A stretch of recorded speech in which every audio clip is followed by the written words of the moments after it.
Hi everyone, thanks for returning. Let's unravel another perplexing mystery. The case of Lauren Heike. Lauren Heike was born on November 20th, 1993, in Seattle, Washington, to a well-off family. Her father, Jeff, owned a plumbing manufacturing business, and her mother, Lana, worked in real estate. Lauren was close to her older brother, Ryan. She attended Central Kitsap High School in Silverdale, Washington. After graduating, Lauren moved to Phoenix and enrolled at the Gary Manuel Lida Institute to study cosmetology and skin care.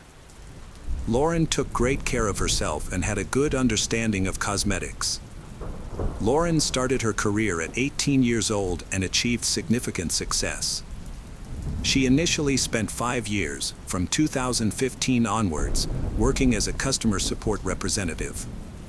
She then became a leading manager at Benefit, a renowned cosmetics company. Next, she worked as a cosmetologist at a beauty salon for 9 months. In October 2020, Lauren got a job as a manager at an aesthetic medicine center. Additionally, she had aspirations to pursue a career in real estate, following in her mother's footsteps. At the time of the tragedy, Lauren was working full-time as an instructor at a golf club. Lauren was a confident and responsible individual who thrived in multiple areas, including the beauty industry, sports, and real estate. She made her physical health a top priority and led a healthy, active lifestyle. With a strong support system of friends and family, which allowed her to make the most of her leisure time by doing things she loved, such as traveling, going on hikes, and spending time with others. One of her favorite pastimes was walking alone, immersed in music and nature, savoring the fresh air, silence, and tranquility. Her preferred route was a secluded path in the northern part of Phoenix, close to her apartment. Lauren's parents worried about her walking alone in empty areas, but she felt sure she was safe. Lauren began each day with a consistent routine, waking up, drinking coffee, chatting with loved ones and friends, and embarking on her daily walk. She believes these things help her start her day on a positive note. However, Lauren has no idea that her gullible and carefree nature will put her in danger. On April 28, 2023, Lauren started her morning routine as usual. She had coffee, chatted with family and friends on the phone, and went for a walk in a quiet area near her apartment in northern Phoenix. The scenic trail took around 15 to 30 minutes to walk one way.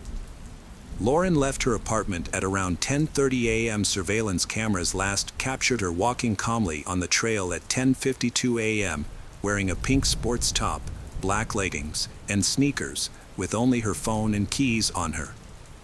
After that, she was not seen again.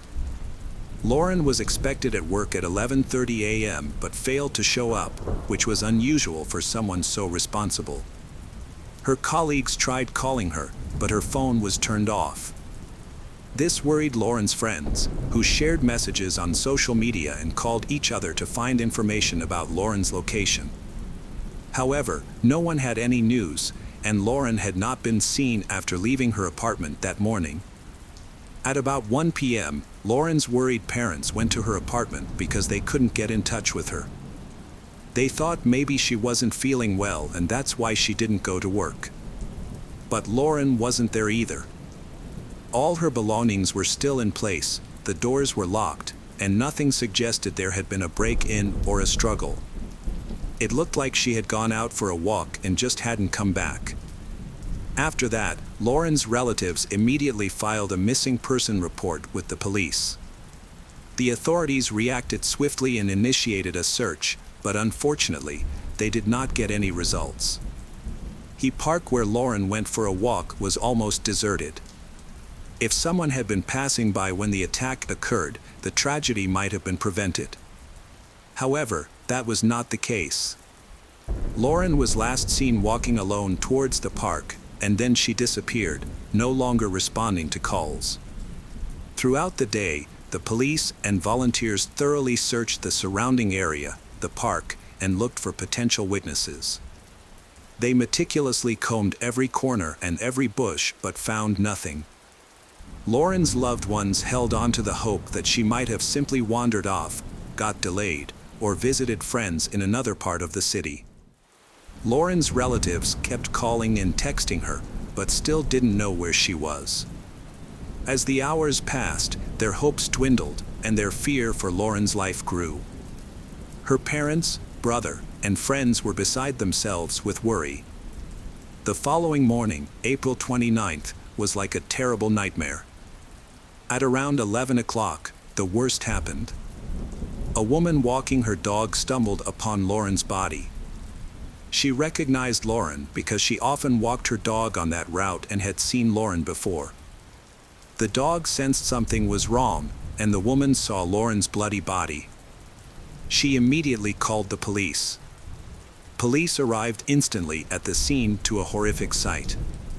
Lauren's body was found 3 meters off the trail, concealed in a thicket with numerous stab wounds. She lay face up with outstretched arms, her clothes torn, and blood was everywhere.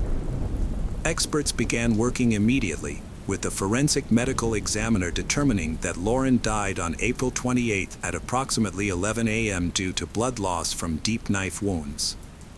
A total of 15 stab wounds were found on Lauren's body, likely inflicted with a pocket knife. The wound in her back area was fatal.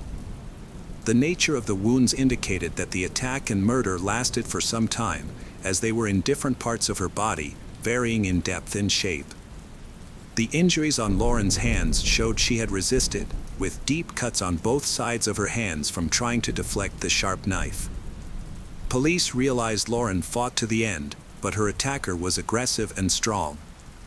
The attack was unexpected, and scratches on her back, shoulders, and torn clothing indicated the suspect attacked from behind, knocking her down and stabbing her with a knife. He then turned her over and continued to strike. At the crime scene, investigators found a clear footprint from a size 42 to 43 sneaker, likely belonging to the attacker. The area showed signs of a struggle, with Lauren attempting to crawl away and hide in nearby bushes. However, she was unable to escape, and bloodstains were found stretching several meters from the scene, ending near her body. It appeared that Lauren fought for her life and called for help, but unfortunately, she was alone in the deserted park at that early hour with no one nearby to assist her. Near the body, a barbed wire fence was discovered, which Lauren seemed to have desperately tried to climb over. Torn clothing and blood were found on the wire, suggesting that her attempt to overcome the fence resulted in the numerous scratches and abrasions on her body. Lauren's phone and house keys were found nearby, having fallen from her pockets during the struggle.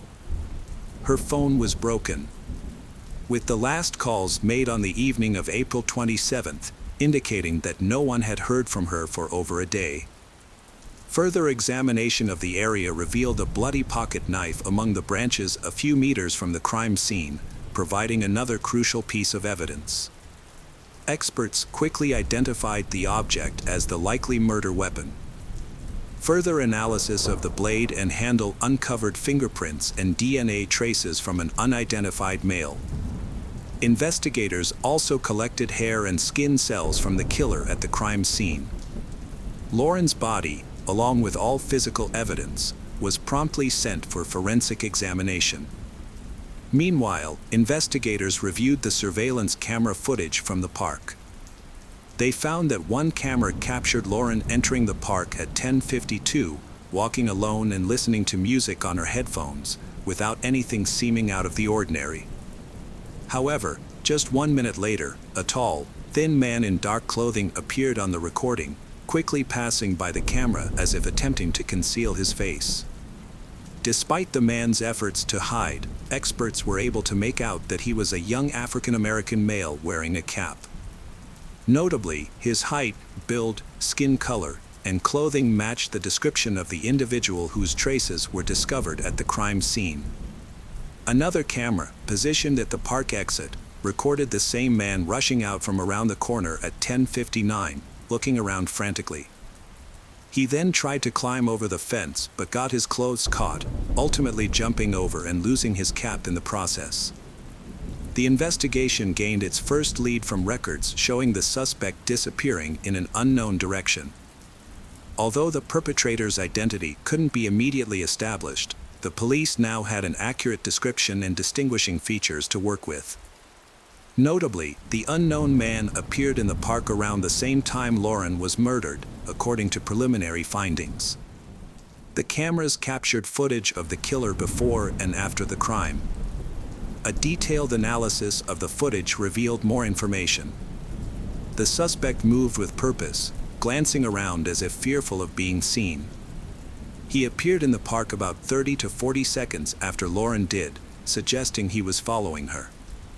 After committing the crime, the perpetrator fled the scene in the opposite direction of the park entrance, scaling a fence to escape quickly.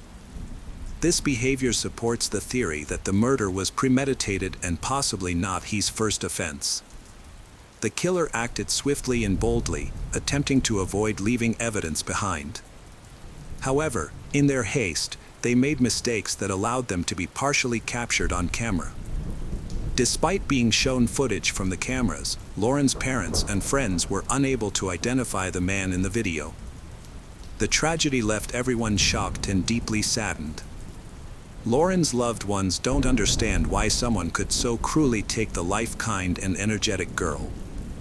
Lauren had no enemies, was not involved in any conflicts, and did not owe anyone money. Additionally, she did not own anything that was worth a significant amount. Her lifestyle is extremely healthy. As a result, the possibilities of revenge or robbery were quickly ruled out. A week after the murder, a press conference was held where police officers shared the evidence they had gathered and appealed to the public for help in identifying the suspect. Lauren's father, clearly distraught, pleaded with anyone who had information to come forward help and assist law enforcement. In response, Lauren's relatives offered a substantial reward for any information that could help identify the killer. The case sent shockwaves throughout the city, prompting thousands of people to take action by sharing information on social media, organizing search parties, and volunteering. Meanwhile, investigators continued to analyze physical evidence. Forensic experts carefully examined DNA, fingerprints, and other biological evidence in a laboratory. Eventually, they got a break in the case. The suspect's genetic profile matched a record in the police database, which identified Zion William Teasley, a 22-year-old African American with a history of crime. Detectives promptly began to investigate Teasley's background. Their inquiry revealed that Teasley was raised in a troubled home. His parents struggled with addiction. Teasley had a criminal record from a young age, with offenses including theft, public disorder, and intimidation. In 2020, he was convicted of committing several armed robberies. As a result, Teasley spent almost a year incarcerated, but his sentence was reduced due to positive behavior, allowing him to be released early. Teasley's most recent arrest occurred in January 2023 for a knife attack on a bystander, but the charges were dropped when the victim withdrew their statement, resulting in Teasley receiving a suspended sentence. At the time of Lauren's murder, the suspect was under police supervision, requiring him to regularly report to the precinct. His last check-in occurred on April 27th, the day before the tragic incident in the park. Upon learning this, detectives started devising a plan to apprehend Teasley, placing him under 24-hour surveillance. It was discovered that Teasley was unemployed and spent most of his time at home, occasionally visiting the store or meeting with suspicious individuals. Having obtained an arrest warrant, police visited Teasley's apartment, breaking down the door to gain entry. However, they found no one inside. The search uncovered a bucket of chlorine, gloves, and rags, indicating Teasley's likely intention to eliminate evidence. Teasley's room contained a packed suitcase and a new passport in a different name, along with bus tickets to Canada, suggesting a plan to escape the country. The investigation led detectives to believe Teasley was aware of the search and aimed to evade justice. A massive search operation was launched. Information about Teasley was sent to all states, and border agents were instructed to apprehend the suspect. Surveillance systems have been enhanced at railway stations, airports, and highways. By tracking calls from Teasley's phone and analyzing cell tower signals, detectives sought to pinpoint his location. Concurrently, they collected more evidence, including accounts from witnesses who spotted Teasley following Lauren the day before the murder. Another witness stated that they saw him in the same park 2 days prior to the tragic incident. A thorough investigation into Teasley's past revealed a disturbing pattern of violent behavior towards women. Just a month prior to Lauren's murder, he was detained for harassing a woman at a nightclub. Furthermore, a former girlfriend had previously filed a complaint against him for physical abuse, although the case was ultimately dropped due to insufficient evidence. It is clear that Teasley was an extremely unstable and aggressive man with a deep hatred of women, whom he considered inferior. Teasley's social media posts were discovered, where he used derogatory language towards women. Photographs were found featuring knives that bore a striking resemblance to the murder weapon at the scene. Authorities suggested that Lauren may have been a random victim of Teasley's violent tendencies. Lauren's family were shocked and couldn't understand why someone would be so heartless and cruel. Their daughter had simply gone for a walk and was brutally murdered for no reason. Lauren's father made a heartfelt plea to the public, begging them not to seek revenge themselves. He wants people to let the police handle the situation and punish the perpetrators through the law, instead of using mob violence.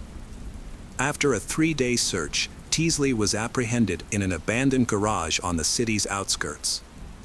During the arrest, he resisted and injured a police officer. During questioning, Teasley was uncooperative, claiming he had committed no crime and had never seen Lauren before. He later denied being in the park that day, but fell silent when shown surveillance footage, and he requested a lawyer. The prosecutor promptly charged Teasley with intentional murder and kidnapping, citing substantial evidence, surveillance videos, Lauren's belongings found in a garage, a knife, DNA, and fingerprints from the crime scene. The court ordered Teasley to be held without bail. Teasley's trial began on June 5, 2023, and was one of the most high-profile cases in state history, drawing widespread national attention. Journalists and members of the public who were concerned about the issue assembled in front of the courthouse. Everyone in the courtroom was to catch a glimpse of the person responsible for the horrific murder. Teasley, the defendant, was led in wearing handcuffs and an orange prison robe, his expression eerily indifferent.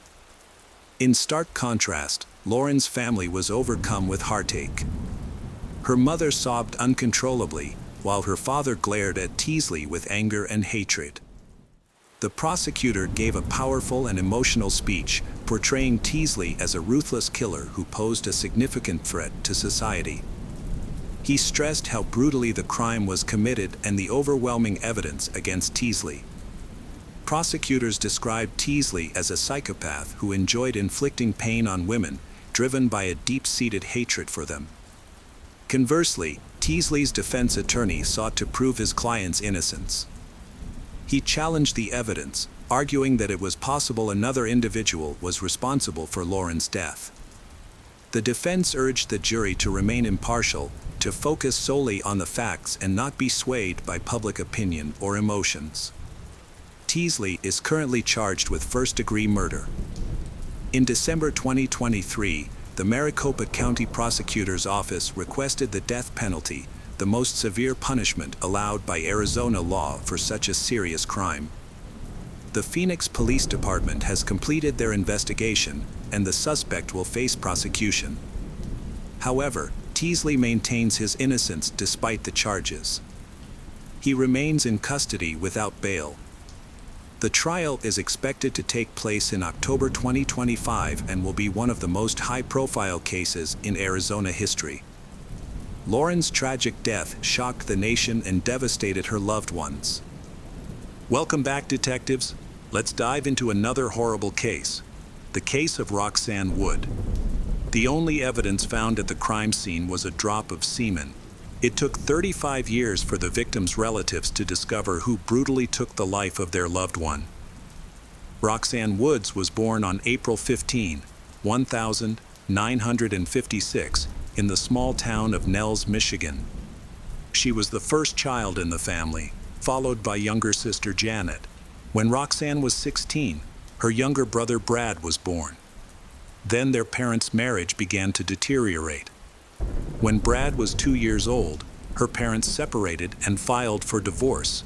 The children had to split their time between their mother's and father's homes. So Roxanne took on the role of caring for and comforting her younger siblings, Janet and Brad. Roxanne had a challenging life, but she was cheerful, friendly, and sociable as she grew up. After completing her studies at the age of 17, she started working as a manager at a small company that manufactured steel tanks, specifically in the customer service department. One day, a handsome young man came to the office. When she first saw him, Roxanne complimented him, then they had a conversation. The young man's name was Terry Wood, and he was the boss's son. When Roxanne got home after work, she excitedly told younger sister that it was the happiest day of her life because she had met a wonderful boy and had fallen in love with him at first sight. Roxanne and Terry began dating, and 8 years later, in 1982, they got married. The couple settled into a home in their hometown of Nels, Michigan. Both worked as managers in the customer service department of Terry's father's company. Their daily routine consisted of waking up, having breakfast, and going to work together in the same office. They would return home for lunch, take a break, go back to work, and then come home together in the evening. Roxanne tells Terry that she feels suffocated by their constant togetherness. She believes that it is damaging their relationship, leading to boring arguments. Roxanne left her father-in-law's company and found a job as a manager at a plastic parts manufacturer in South Bend, Indiana. The brief separation during the day helped her and her husband maintain their relationship, and everything was going well. They began to live a normal life together. In her free time, Roxanne enjoyed cooking and often baked a variety of sweet pastries. She also loved growing roses in their yard, as she appreciated creating beauty around her.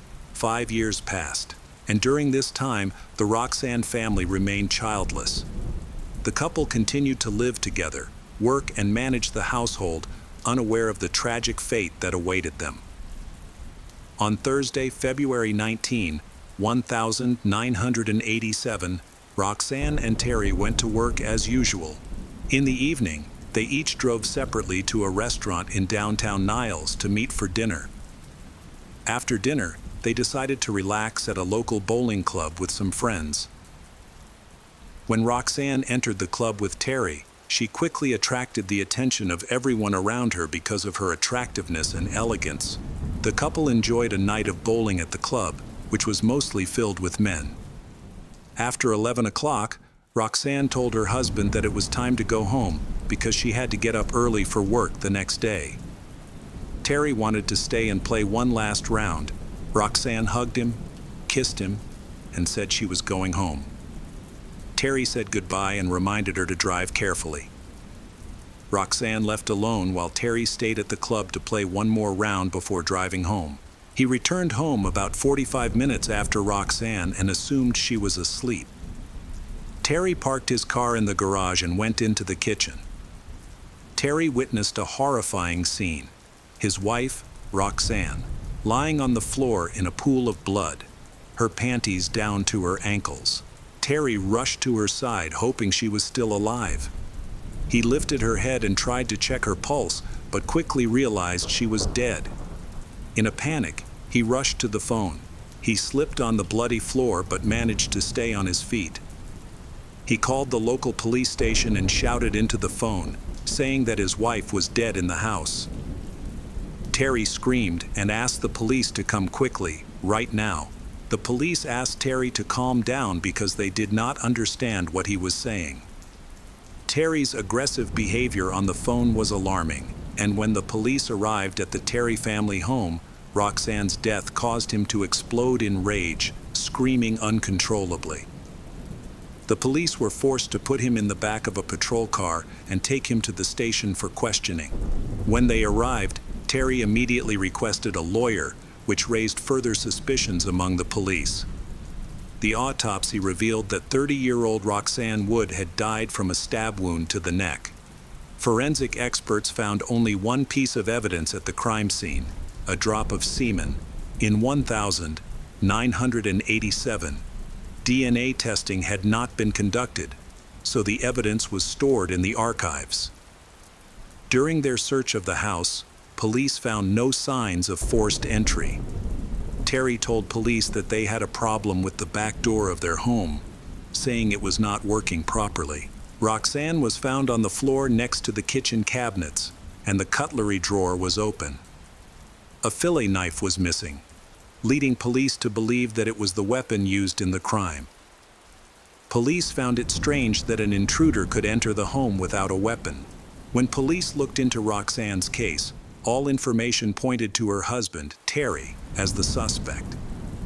The investigation into the couple revealed that both Terry and Roxanne had been unfaithful to each other.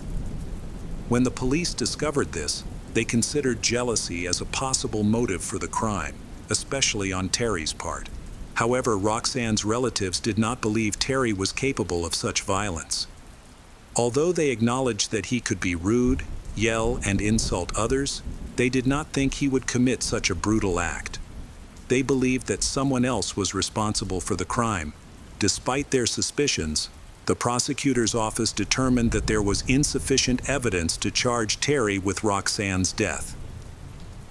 After the investigation, there were still no new clues, so the investigation was stalled. For many years, the case remained unsolved. Many Nelson residents blamed Terry for Roxanne's death.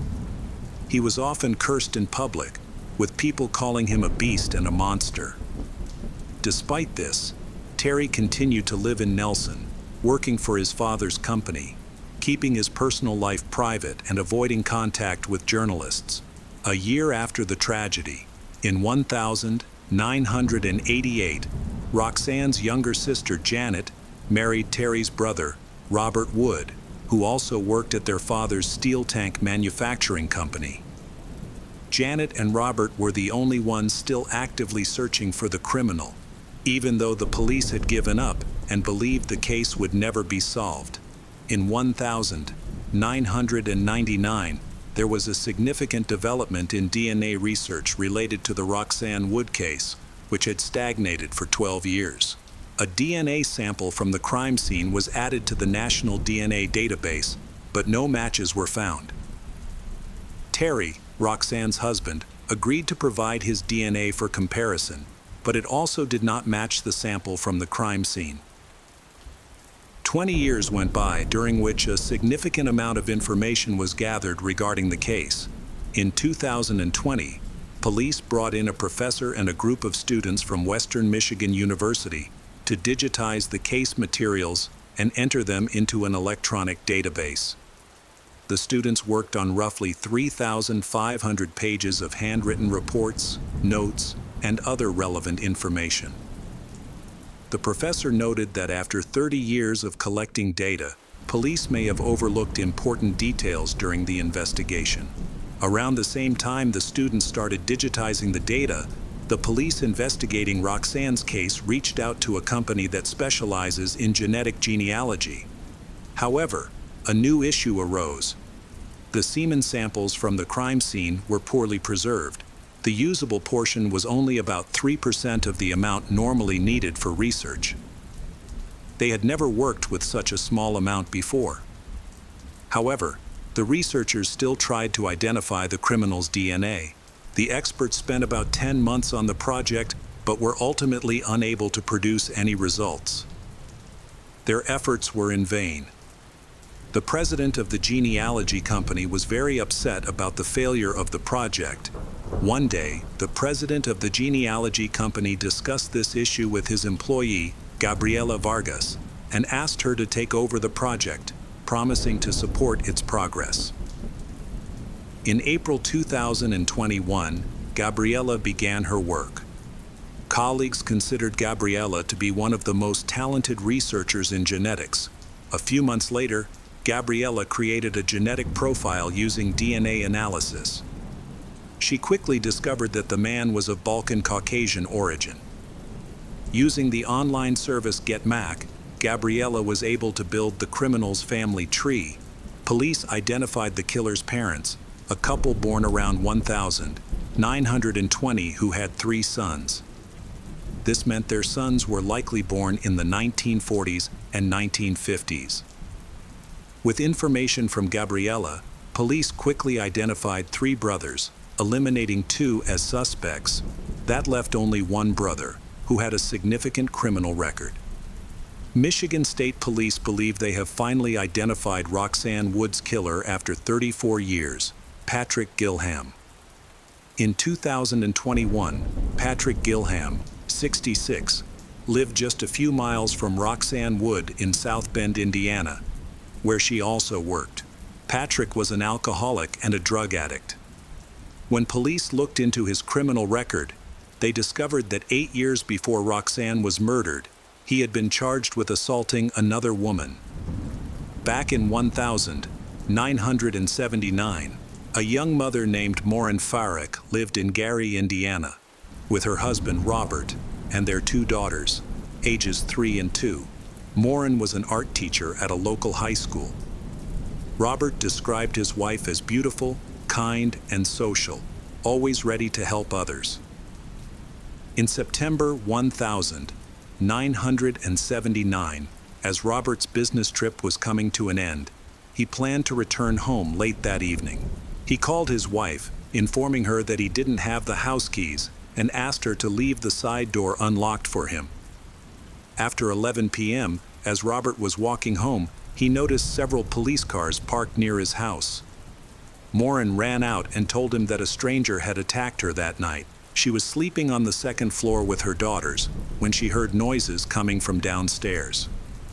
Concerned, she decided to investigate and went downstairs to see what was going on.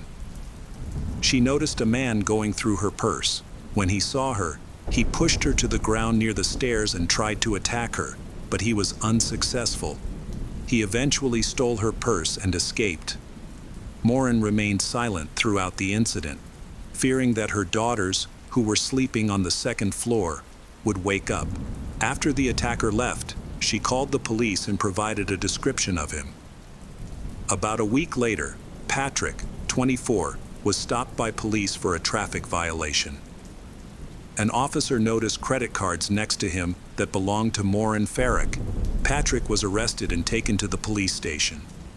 During questioning, he explained that he had entered Maureen's house through an open side door and that he had stolen her purse.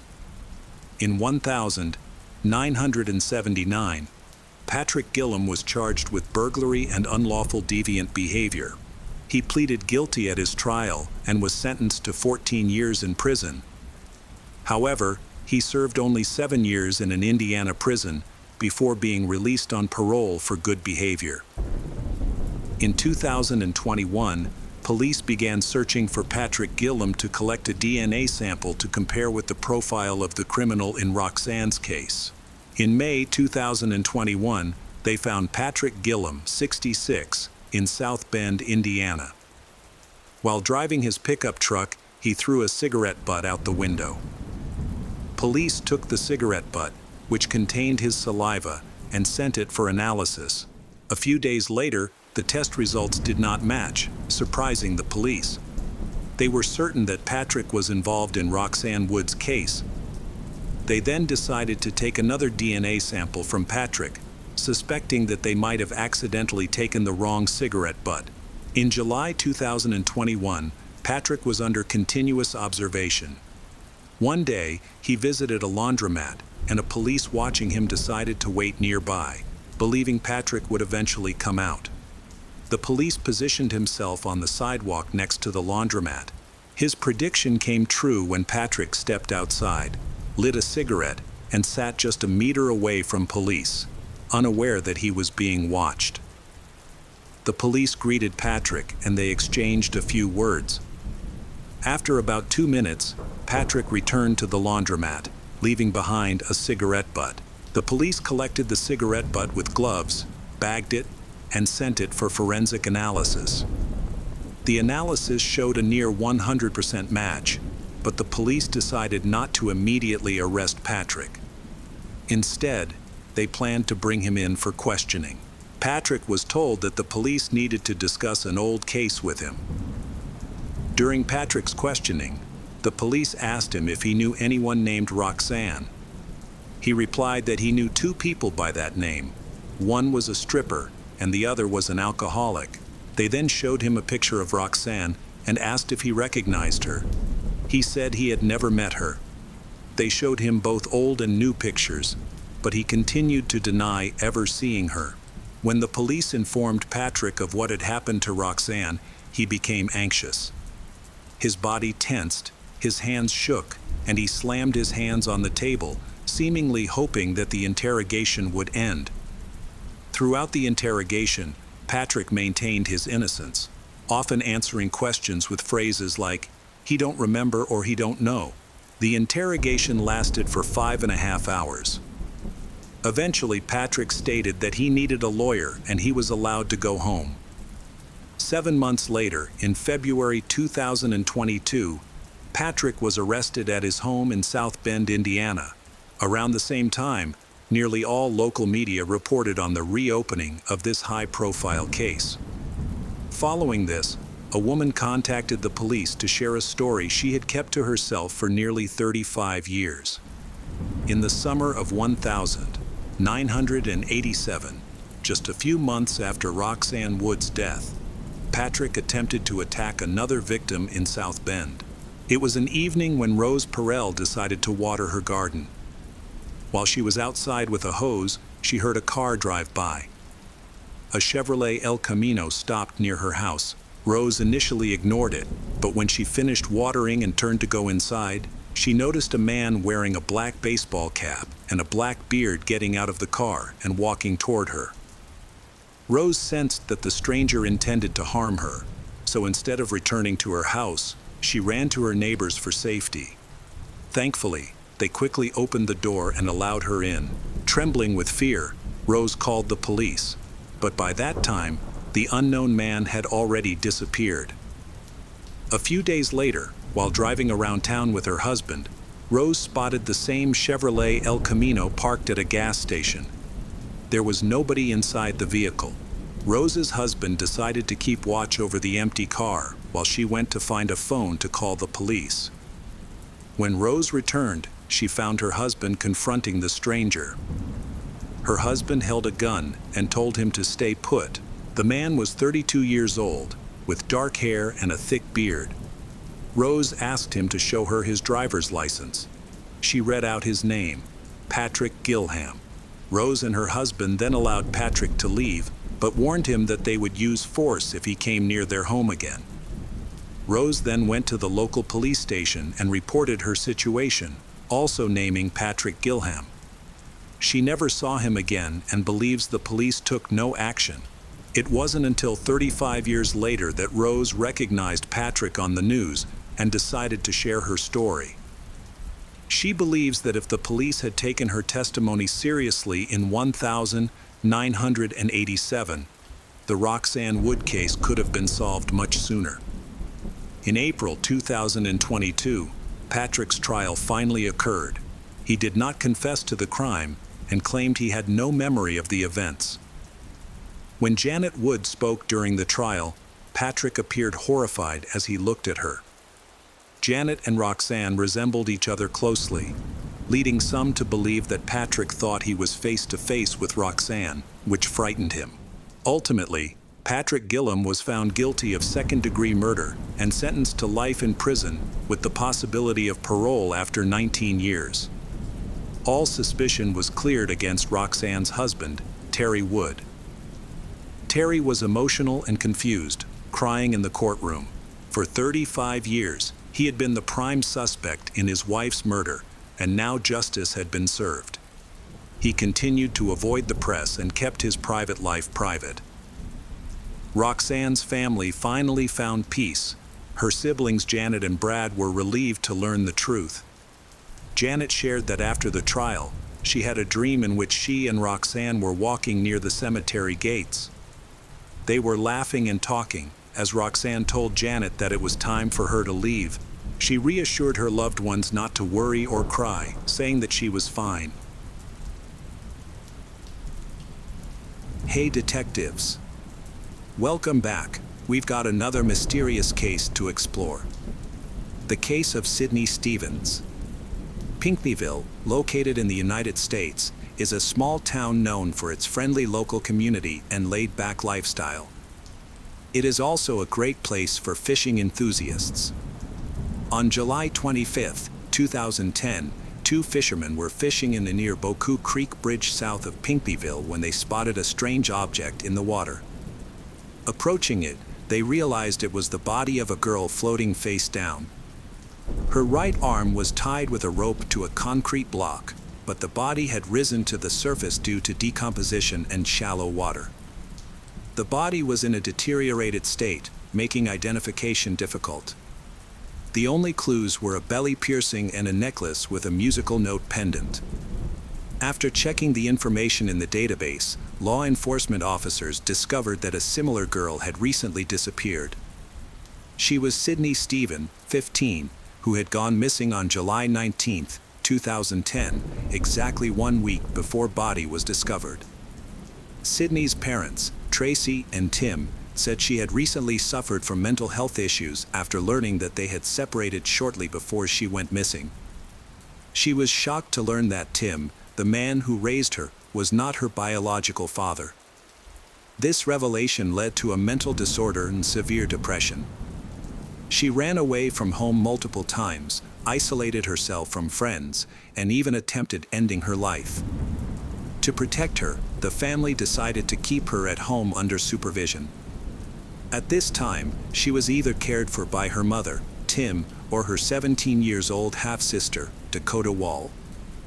The house doors were kept locked, and everything was under control until the morning of July 20th, when her mother found she missing at 6:30 a.m. Tracy suspected something was wrong because Sydney's room was in complete disarray, the dresser was overturned, and belongings were scattered everywhere. She called Dakota, who suggested Sydney had run away again. However, Tracy's concern grew when she saw that Sydney was not logged into social media since the previous evening, which was unusual. Upon inspecting the room, she noticed all of Sydney's personal items were still there, including her purse, phone, shoes, and clothes. It didn't seem like she had run away, it was as if she had left in her pajamas and without shoes. Tracy attempted to locate Sydney but was unsuccessful. Sydney's friends were also unaware of her whereabouts, so Tracy filed a missing Sydney report with the police. The detectives were initially hesitant to take on this case. They knew Sydney had problems, so they thought she just ran away from home again and would come back home later. Therefore, investigators shelved Tracy's testimony and only her relatives and friends participated in the search for her. They searched but in vain. A week later, on July 25, 2010, her body was discovered underwater. Her mother, Tracy, was summoned to the police station to identify her.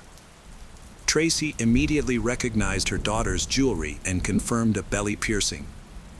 Dental records definitively identified the body as Sydney's. Once the body is identified, police need to determine what happened to her. The autopsy revealed shocking details, that is, Sydney was murdered. Forensic experts found evidence of multiple injuries, including gunshot wounds and signs of a violent death. This thing stunned everyone. They could not understand why the suspect could target the young girl in such a brutal way. The day before Sydney disappeared, she had planned to go on a hike with her friends, but her mother did not allow it, which made her very sad. She spent the entire day alone under house arrest. When police investigated the house, they found no signs of a break-in. The doors were always kept closed, suggesting that either a family member let the kidnappers in, or they had a key. The relatives insisted they didn't give keys to any strangers.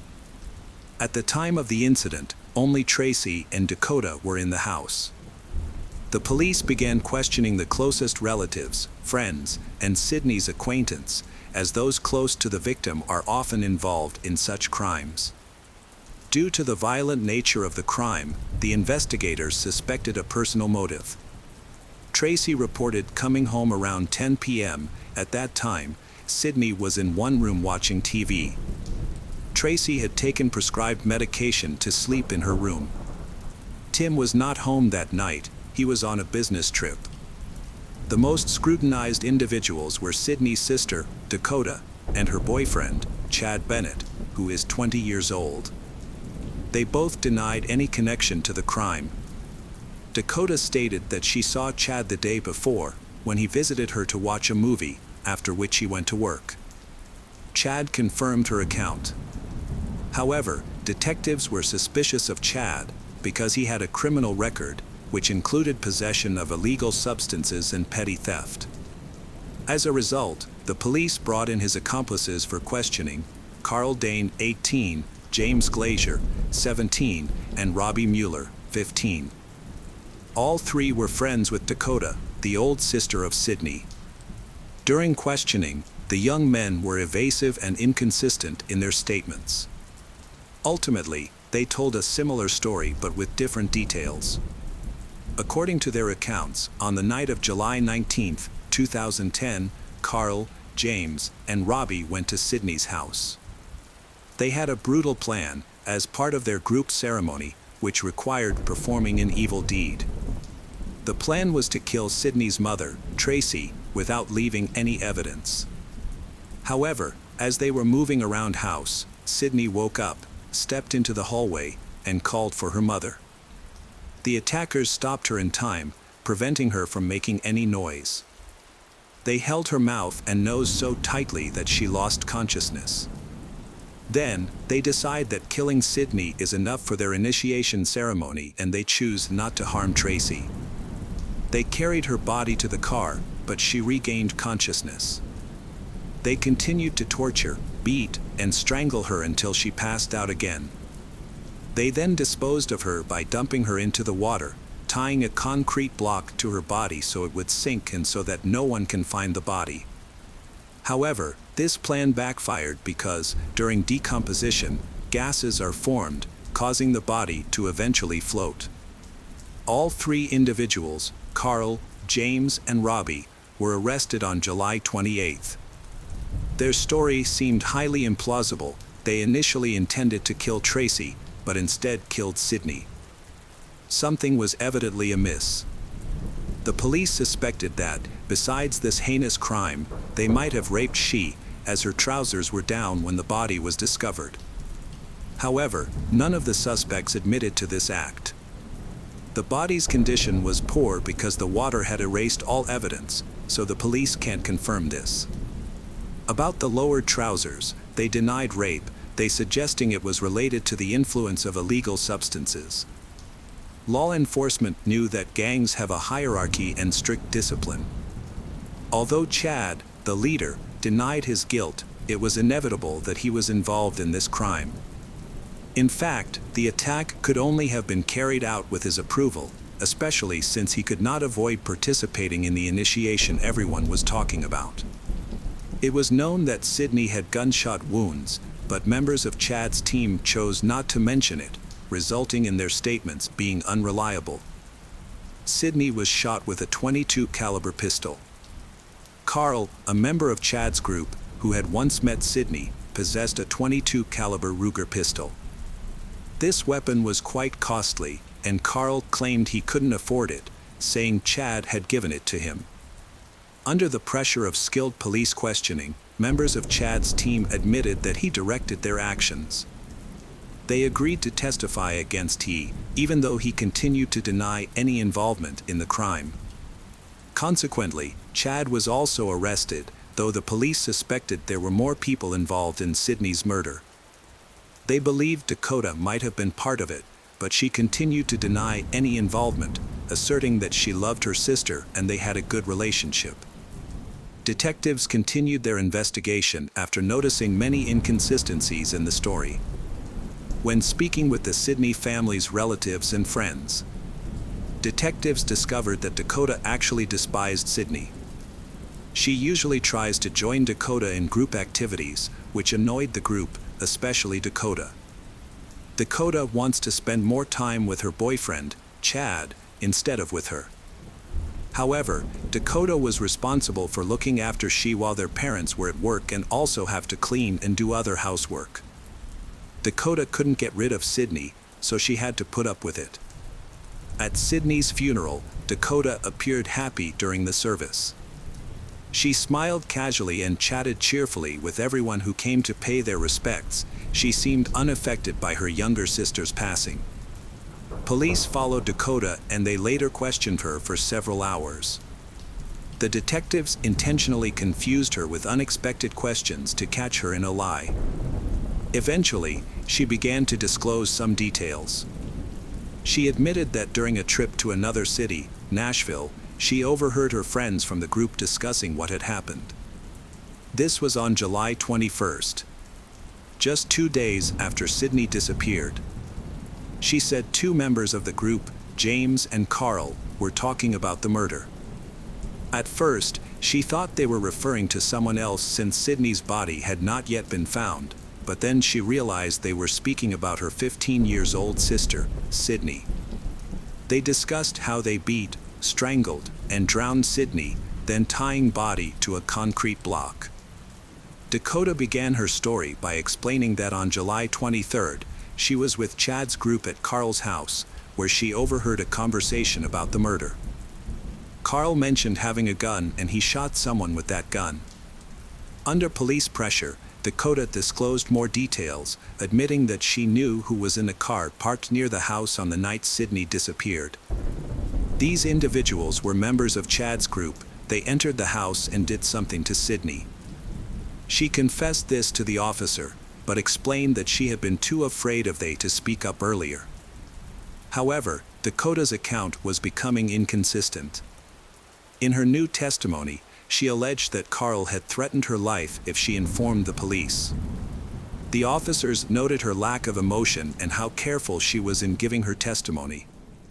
Investigators knew that she seemed pleased about Sydney's death, casting doubt on her innocence.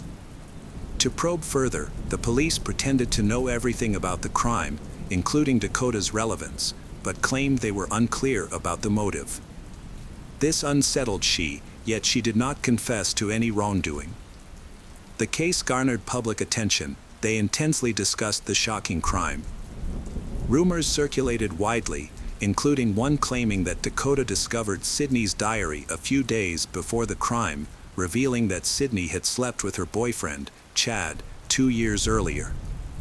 It is important to mention that 2 years earlier, Dakota had not met Chad, yet this might have infuriated her as Sydney's older sister.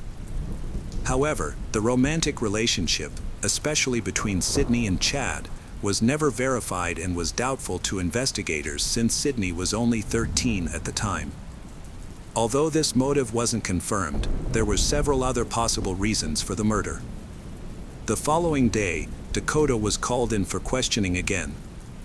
She alleged that her boyfriend, Chad, who was accused of the crime, had shown disturbing behavior.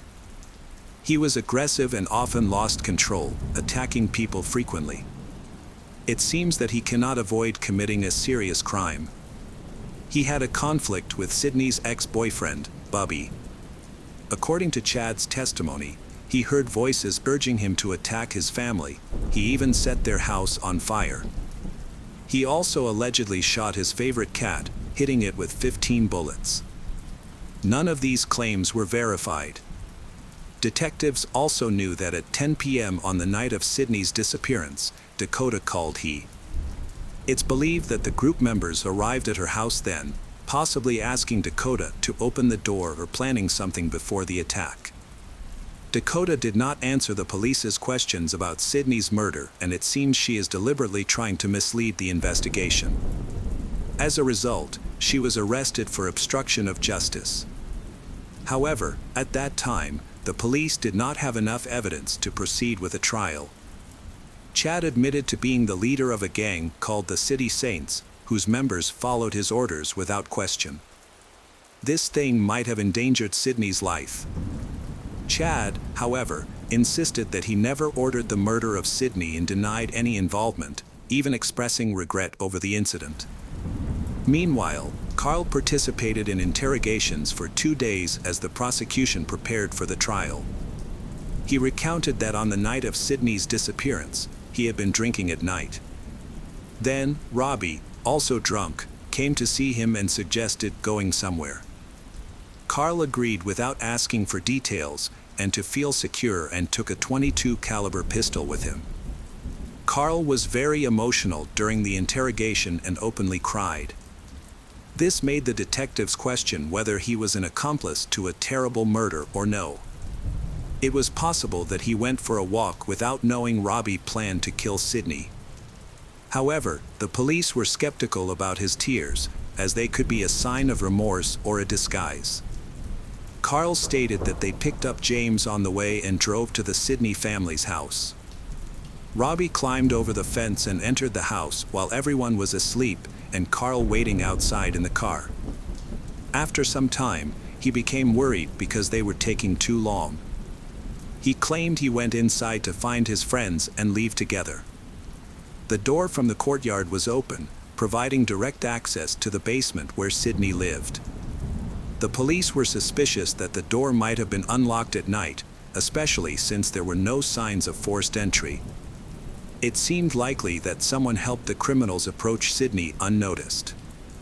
Suspicion falls on her sister, Dakota. Carl explained that when they entered the property, they noticed that Sydney had woken up due to the noise. She recognized both criminals, Robbie and James. She asked what they were doing here. Then, she tried to wake her mother and call for help. However, Robbie attacked she, although she resisted, but they overpowered her. He threw her onto the couch and tied her hands, but she fought back fiercely. He then pointed a gun at her. Likely due to the shock and injuries from the struggle, so she lost consciousness. They were aware of her mental health challenges and her history of running away from home, so they decided to make it look like she had run away again. They removed she from the house through the open door, dragged her to their car, and drove off with her to ensure she wouldn't be found. Halfway through the journey, Sydney regained consciousness and began to resist desperately. Immediately after that, one of the attackers forced her to the ground and strangled her. He kept her in that position for a long time, until she passed out again. They then took she to a river by car, but she regained consciousness again midway. During this time, they claimed that she expressed a desire for intimacy, and they had had intimate relations with her. And the strangulation may have been part of a perverted game. Subsequently, Sydney was shot in anger and thrown into the water. However, this testimony of incident was met with disbelief. It was obvious that the intimate intercourse was not of her own volition. Robbie presented a different account to the police. He stated that Carl played a significant role in torturing the girl. Carl had previously been in a brief 3-day relationship with she, but then she broke up with him because he didn't care about her, after which she began seeing someone else. Afterward, he vowed to take revenge on all the girls who betrayed him, starting with Sydney. At that time, no one expected his anger to lead things so far. Robbie, the youngest in the group, at just 15, insisted that he hadn't harmed anyone. As a new member, he simply followed the others and did what they told him, staying within the boundaries of what was allowed. On October 5, 2012, Chad's group members disclosed new information about the case. The police finally gathered enough evidence to build a full case and charge the group members. That day, they questioned Dakota to understand how the door to Sydney's room could have been left open at night. It's known that due to her mental illness, she could pose a danger to herself. Her mother ensured that she couldn't leave by keeping the door always locked. Sydney was under house arrest during all of this. It became evident that the incident was neither accidental nor mistaken because her mother and Dakota were meant to supervise every evening. During questioning, the police were able to get Dakota to confess. She admitted she left the door open, intending to play a prank on her sister, coordinated with members of the group. Finally, the police obtained this long-hidden confession. Later, Dakota disclosed another crucial detail. Before the crime, she had a meeting with Chad's team members, where they discussed their plans. She admitted they intended to kill Sydney. With this information, everything became clear. Even if Dakota didn't directly participate in the murder of Sydney, she was aware of it and did nothing to prevent it. She knew what was going to happen, so leaving the door unlocked wasn't accidental. She planned it to allow the attackers to enter the house and killed Sydney. Investigators believe Dakota underwent a brutal ordeal to join Chad's group, which explained her aided the killers. Her cheerful behavior at her younger sister's funeral was because she completed the ritual to join the group and get rid of her annoying younger sister. Then, their group celebrated after the murder. Carl later acknowledged his guilt, writing an apology letter to Sydney's mother, Tracy, on August 18, 2010. He admitted that he had done evil and now had to pay with his freedom. Even though he knew that it couldn't bring Sydney back to life, but he asked for forgiveness. Tracy read the letter and believed Carl showed no remorse. Although he was arrested early in the investigation, it took 2 years for them to appear in court. Carl Dane pleaded guilty to first-degree murder and received the 60-year prison sentence. However, before being transferred to a federal prison, he was discovered dead in his cell, with a note expressing regret for his actions. Another member of the group, James, was also found guilty of first-degree murder and sentenced to 60 years.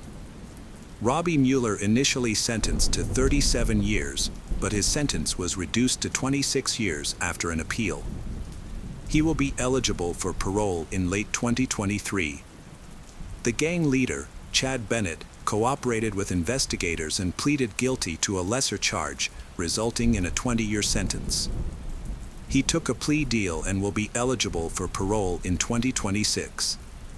Dakota received a 26-year prison sentence, with the ability to apply for first parole by the end of 2023. Welcome back, mystery lovers. Today's case is going to keep you on the edge of your seat. The case of Alan Ruby. Oklahoma is known for its diverse landscape of forests and mountains, its cowboy heritage, the rich history of Native Americans, and its stunning natural scenery. Southwest of Oklahoma lies the town of Duncan, where the Ruby family called home. John and Joy Tinker Ruby were a prime example of a happy couple, enjoying a fulfilling life in their hometown. The Ruby family owned and operated a local newspaper press agency, the Duncan Banner, for 3 generations, then selling it in 1997. Years later, in 2013, they acquired another local publication, the Kiamichi County Chronicle. With their business thriving, the Ruby led a prosperous and respected life, held in high esteem by everyone. John and Joy had 2 children, Catherine and Alan. Catherine was born on August 21, 1997, and from an early age, she showed of being intelligent, have artistic talent, and hardworking. By the time she was 17, she was a standout on her high school volleyball team, known for her bright smile. Her older brother, Alan, who was born on May 8, 1995, was 18 at the time and had just started taking political science courses at the University of Oklahoma.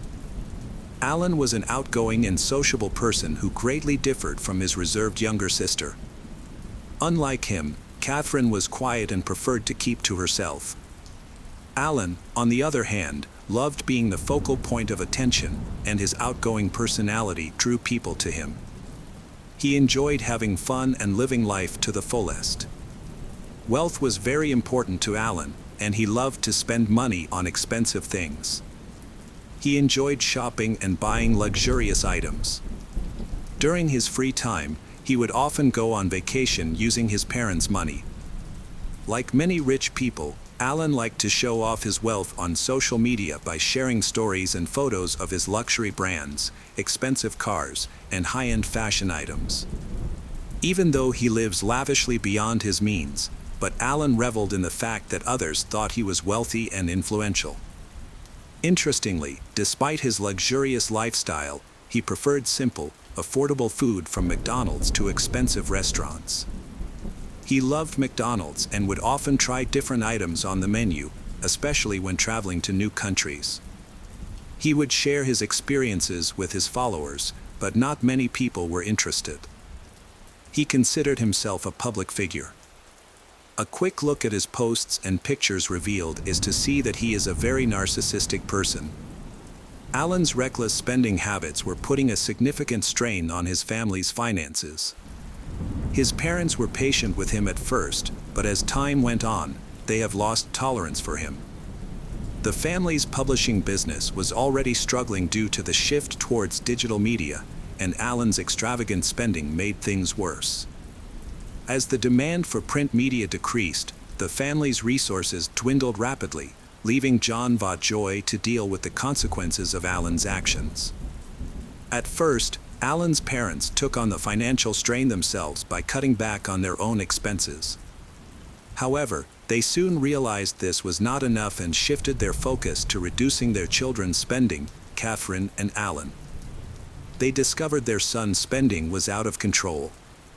As a result, they made the difficult decision to stop supporting Alan financially. By the time they made this decision, Alan's spending had become a serious problem. His love of shopping had turned into an addiction. He was unable to go a day without buying something new and expensive. Due to no more financial support from family, Alan became desperate and started taking advantage of the people around him. Sadly, he even targeted his own grandmother, tricking her into giving him her credit card information so he could fund his lavish lifestyle. The first thing Alan did after getting his grandmother's credit card details was to take a trip to Paris, a city he loved, where he wasted time in spending her money and showing off his expensive purchases on social media. However, when Alan eventually tired of his spending spree in France, he came back home, but instead of a warm welcome from his family, he was met by the police. Alan's father was at his wits' end with his son's behavior. He had forgiven Alan's antics in the past, but things had gone too far. The final straw came when Alan stole over $5,000 from his grandmother, leading to his arrest. Despite the severity of his actions, Alan received a relatively lenient sentence. Instead of going to jail, he was put on probation in order to pay back the money he had stolen. He also had to attend counseling sessions for substance abuse and alcohol use. Alan was given a second chance in a deferred sentencing program, with a court date set for November 2014. However, this did not help him change more positively. Instead of reforming, Alan's mindset shifted to blaming others. He became increasingly resentful towards his parents, holding them accountable for taking away his financial freedom and sumptuous lifestyle. Alan's life was not just affected by his family problems. He also struggled with financial difficulties. In order to continue his lavish lifestyle, Alan turned to loan sharks for help. After his expensive trip to Europe and losing his family's financial support, he found himself heavily in debt to loan sharks. He had no way to pay back the large sum of money he owed, which was getting bigger by the day. As the interest on the debt kept growing, his situation became even more serious. Alan's life of ease and luxury was now falling apart. Faced with these financial difficulties, he felt like he had to do something. He was desperate to keep living extravagant lifestyle and avoid the consequences caused by him, which led him to make poor decisions. Alan came up with a plan to get a large sum of money to solve his financial problems. He thought he could do this by taking out life insurance policies on his family members and then waiting for them to die. However, there was a major obstacle. His parents were young, healthy, and not likely to die anytime soon. Nevertheless, Alan was desperate to get his hands on his inheritance and was willing to consider harming his parents, and possibly his younger sister, to achieve this. He believed his family had treated him unfairly and thought that by eliminating them, he can solve his problems and can spend freely without worry. On Thursday in October 2014, John left home for a brief period to run some errands. This was exactly the opportunity his son Alan had been waiting for. While his father was away, Alan secretly took the family car keys, retrieved his father's handgun from the vehicle, and brought it back into the house. As he re-entered the house, he spotted his first target, his mother, Joy, who was sitting at the dining table, completely unaware of the danger approaching her from behind. In a split second, Alan pulled the trigger, ending her life instantly. After being shot the first time, Joy did not die and fell to the ground. This led Alan to shoot a second time. Meanwhile, Alan's 17-year-old sister, Catherine, was outside working on her car. When she heard the noise from the shots, she quickly ran inside to see what was happening. As she turned a corner, she was met by her brother holding a gun and pointing it at her. Before she could understand what was happening, Alan shot her with his third bullet, and she immediately fell to the ground lifeless. For over an hour, Alan sat next to the lifeless bodies of his younger mother and sister, waiting for his father to arrive home. When the father arrived, he was met with disloyalty from his son, which led to a severe and deadly injury. Witnessing his father collapse, Alan shot him one more time to make sure he was dead. By killing his family members, who controlled his spending, Alan became financially independent. Now he can freely spend money as he pleases without being stopped by his parents. After murdering his parents and younger sister, Alan destroyed the household security footage and took the murder weapon, leaving behind the remains of a once loving family. Concerns grew among John's co-workers when he missed work on Friday. Notably, he had been scheduled to cover the school football game, an event he always attended. When his co-workers tried calling his home, no one answered. Their worries intensified when neither John nor his wife showed up to the newspaper office after the weekend, without any prior notice. On Monday, October 13th, at approximately 9 a.m., the Duncan City Police Department received a distress call from a housekeeper who worked for the John family. She reported in panic that she had seen a horrifying scene in John's house. Upon entering the house, she found the lifeless bodies of John, 50, his wife Joy, 48, and their 17-year-old daughter Catherine, who all appeared to have been killed. The housekeeper was concerned for the safety of the John's eldest child, Alan, who was nowhere to be found, leading her to fear that he may have been abducted after his family was killed. After eliminating his family and clearing the way for his inheritance, Alan went to Dallas, Texas, with a friend to attend a football game and create an alibi. They stayed at a luxurious hotel and Alan started posting pictures on social media as soon as they arrived. This was a deliberate move by Alan to avoid raising suspicion about the tragic incident that had befallen his family. Despite a recent family tragedy, Alan went on a weekend trip with friends and made it seem like he was carefree. Over the weekend, he posted many photos on social media, hiding the dark reality of his younger sister and parents' deaths in their home, surrounded by dried blood. His friends noticed that he was in high spirits the entire time, laughing and enjoying himself as if he had not committed a terrible crime. He appeared to be reveling in his newfound freedom, seemingly unaware that he was on probation for past theft charges, specifically stealing money from his grandmother. Furthermore, his trip to Dallas from Oklahoma was itself a probation violation, rendering his trip to Dallas to create an alibi invalid. Due to the time gap between his hotel check-in and the tragic incidents at his family's residence. While the police were thoroughly searching the Johns' home for clues, Alan was reported as missing. However, an important part of the security camera was missing, the backup disc that usually stored video recordings, making it harder for detectives to figure out what had happened. After a short 2 days, the police finally found Alan. They had been looking for him because he broke his probation terms by traveling across state lines. As the investigation continued, police also began to look into whether Alan might have been involved in some kind of fraudulent activities. Investigation revealed that Alan had secretly obtained a credit card in his grandmother's name and racked up over $177,000 in charges, in addition to a $5,000 expense for a European vacation he took 2 years earlier. Alan had previously shown aggressive behavior towards his mother during a heated financial argument. However, his mother, Joy, chose to forgive him. Law enforcement officials were shocked by the extent of Alan's deception to maintain his lavish lifestyle. Little did they know, the situation was about to take a turn for the worse, especially now that Alan was in custody and fully aware of his family's situation. The investigators saw this juncture as crucial, as Alan's response could reveal his guilt. The police carefully observed his reaction, which was overly dramatic, with loud crying and excessive displays of sadness.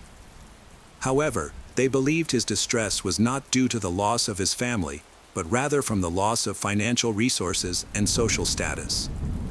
The detectives quickly became suspicious of Alan's involvement in his family members' tragic deaths, seeing through his fake tears. His reactions only strengthened their suspicions that he was responsible. His emotional expression was like he realized that his reckless behavior was about to pay the price.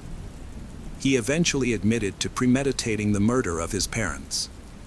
Alan had attempted to cover his tracks carefully to avoid capture, but his plan to mislead law enforcement ultimately failed. Alan confessed his entire plan to the police. His main goal was to gain inherit of his family's wealth. He was deeply in debt to loan sharks, owing $3,000, and said that the severe threats from these creditors led him to desperation. Alan wanted the police to feel sorry for him, portraying himself as a victim. When questioned about the gun, Alan stated that he had thrown it into a nearby lake. Despite extensive searches by divers, the gun was never found in the lake. During the investigation, authorities found a storage unit rented under Alan's grandma's name.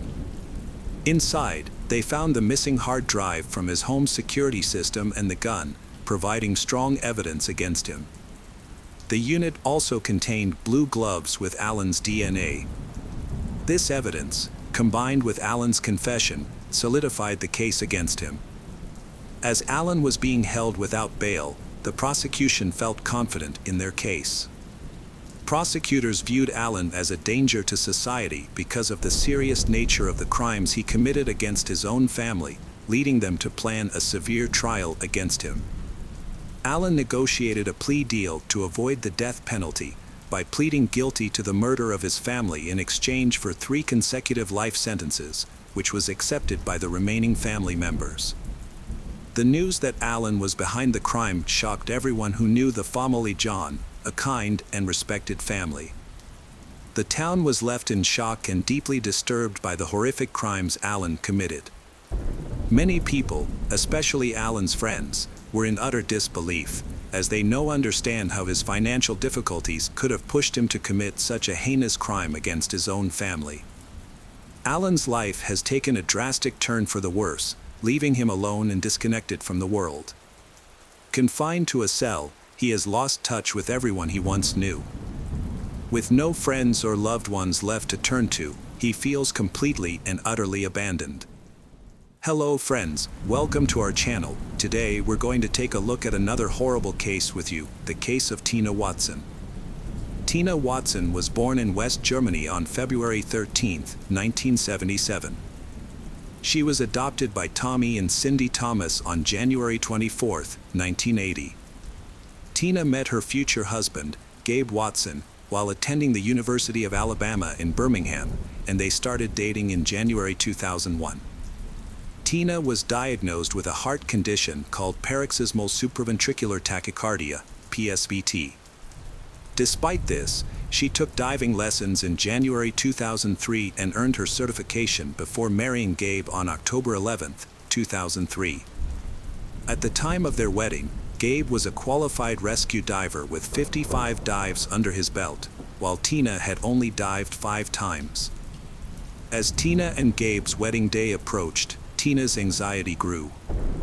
At 26 years old, she had already experienced 2 failed relationships and was now attempting marriage for the second time. Her first relationship with Scott McCulloch ended due to her mother's disapproval. Although her mother didn't have specific reasons, she wanted a better life for Tina and felt she was rushing into marriage. Tina and Scott eventually parted ways. Her second relationship with Stan Marks also failed, but this time, her parents weren't involved. They simply couldn't overcome their differences and mutually decided to end the relationship. It wasn't until Christmas Eve, at a party with friends, that Tina met Gabe Watson. Their relationship wasn't sparked by love at first sight, but rather by mutual support after recent breakups. 2 years into their relationship, Gabe proposed to Tina. Having learned from past experiences, Tina agreed, but only if she had her parents' blessing. In 2003, Gabe decided to ask Tina's parents for their blessing in a romantic gesture, choosing Valentine's Day. However, since Tina's father was away, the dinner was rescheduled for February 15th. During the dinner, Gabe announced his decision to spend the rest of his life with Tina. Tina's father, Tommy, responded with a straightforward question, "Do you love Tina?" However, instead of answering, Watson stuttered and remained silent. His father dismissed this reaction as mere awkwardness. Tommy then posed the same question to Tina, but she also avoided a direct answer. Instead, she expressed her fear of being alone at 26 years old. After considering their responses, Tommy gave his blessing to the young couple. The wedding preparations were well underway, with Tina preoccupied with her attire, guest list, and other details. Meanwhile, Watson was solely focused on planning their honeymoon. He had already decided on a trip to the Great Barrier Reef in the Pacific Ocean near Australia, where he intended to go diving. There isn't any consulting Tina about her preferences. To explore the sunken ship, Townsville Titanic, which sank in 1911, Gabe wanted Tina to learn scuba diving. However, Tina wasn't interested in diving, unlike Gabe, who was an experienced scuba diver with 55 dives under his belt. He had even completed a rescue diving course. Gabe would occasionally take Tina scuba diving in a pool with calm water and lifeguard supervision, but that was the extent of her experience. Gabe gave Tina an ultimatum: if she didn't learn to dive by their honeymoon, she would have to stay home while he went on his adventures. Gabe took out a loan to buy Tina her own diving equipment and pay for her lessons. However, Tina's first instructor was unimpressed with her skills and warned Gabe that she wasn't suited for open ocean diving. Gabe was furious and refused to listen, accusing the instructor of being a poor teacher and discontinuing the classes. The second instructor promptly gave Tina a passing grade, but also made a comment that she only made an effort to impress her future husband. Tina and Gabe got married on October 11th, and 2 days later, they embarked on a trip to Australia, which was funded by their wedding gifts totaling $10,000. During their honeymoon, Gabe dedicated some time to making Tina happy. They explored Sydney, visited the Sydney Aquarium, and went to the zoo. Although Tina was initially excited, her mood changed as they approached their visit to the Great Barrier Reef. On October 21st, they traveled to Townsville and boarded a boat in the evening, heading to a renowned destination popular among divers. However, employees at the diving company later reported that Tina and Gabe appeared inexperienced with diving equipment. Despite Gabe having completed diving courses and having some experience, he seemed uncertain about the equipment, handling it as if it were his first time. Before diving, Gabe assisted Tina in passing the required exam, which typically should be conducted individually. When the instructor offered Tina assistance underwater, she declined. The dive log noted a strong current that day, a crucial detail in the events that unfolded. As they prepared for the dive, Gabe helped Tina with the equipment they had purchased in the US. He rented an 11-liter tank for himself but chose an 8.5-liter tank for Tina, a volume considered small and potentially hazardous given her limited experience. Initially, the dive to the Townsville Titanic wreck was not possible. Tina needed an additional air tank, which stopped her from reaching the required depth. Furthermore, Gabe's underwater computer was not working. The computer calculates the needed diving and ascent speeds and shows the oxygen levels in the cylinders. After returning to the boat and resolving the computer issue, they attempted the dive again. The wreck was located 49 feet below the surface, and Tina was the first to descend, with Gabe following closely behind. According to Gabe's account, everything seemed normal at first. However, at some point, Tina stopped, began waving at him, and then signaled that she wanted to ascend. Gabe immediately recognized that she was panicking, which was not an uncommon occurrence for her. As they were already halfway to the surface, Gabe decided to calm Tina down and maintain their current depth for a while, rather than continuing the dive, allowing her to psychologically adjust to the pressure. Gabe said that Tina had been breathing deeply, which had not been safe, and Gabe had seen that Tina was starting to sink. Gabe had attempted to grab her belt to keep her afloat, but Tina had swung her arm forcefully, knocking his mask off. As Gabe had quickly put his mask back on, Tina had drifted further away. Gabe had tried swimming towards her but had been unable to reach her.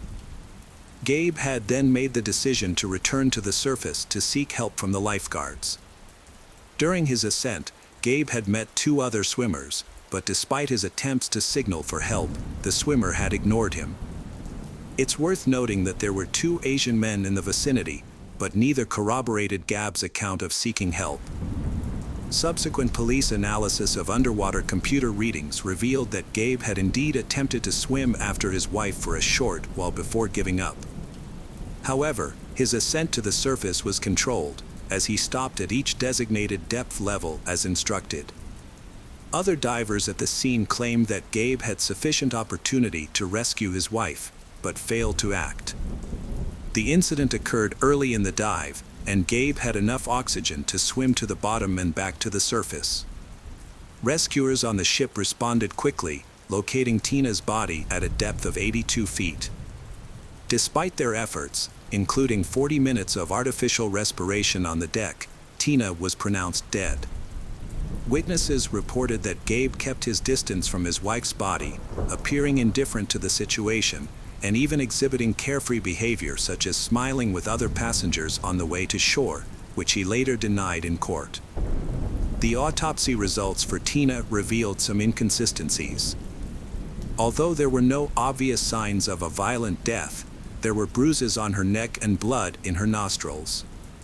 However, these findings are not unusual given the 82-foot depth at which her body was discovered. Toxicology tests showed no alcohol in her system, but high levels of ibuprofen and paracetamol, which are commonly used to treat seasickness. A small amount of fluid was found in her lungs. The official cause of death was listed as drowning, but it is possible that she was already oxygen deprived before succumbing to drowning.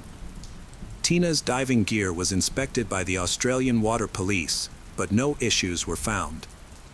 Initially, the police could have dismissed the incident as an accident caused by an inexperienced diver neglecting safety protocols, a sadly common occurrence. However, there were some suspicious aspects to the case, such as the inconclusive autopsy results. Additionally, Watson's unusual behavior, as reported by the diving team, didn't align with the expected actions of a grieving husband. These inconsistencies made it difficult to close the case, leading to a prolonged investigation. Gabe began to suspect that the detectives were investigating him. Furthermore, Tina's parents refused to accept the incident as a tragic accident and sought to hold their son-in-law accountable, either for their daughter's death or for failing to assist her. The police observed that the suspect, Gabe, was in a state of shock. He displayed erratic behavior, crying and laughing uncontrollably, and twitching nervously. Gabe requested to call his father and complained of ear pain. He also begged his father to inform his wife's parents about the tragic event. Later that night, Gabe was released from police custody. He proceeded to the yacht owned by the company that had organized the diving trip to the reef. Gabe asked the company for a place to stay for the night, citing that the trip was initially supposed to last 2 days but was cut short due to his wife's death.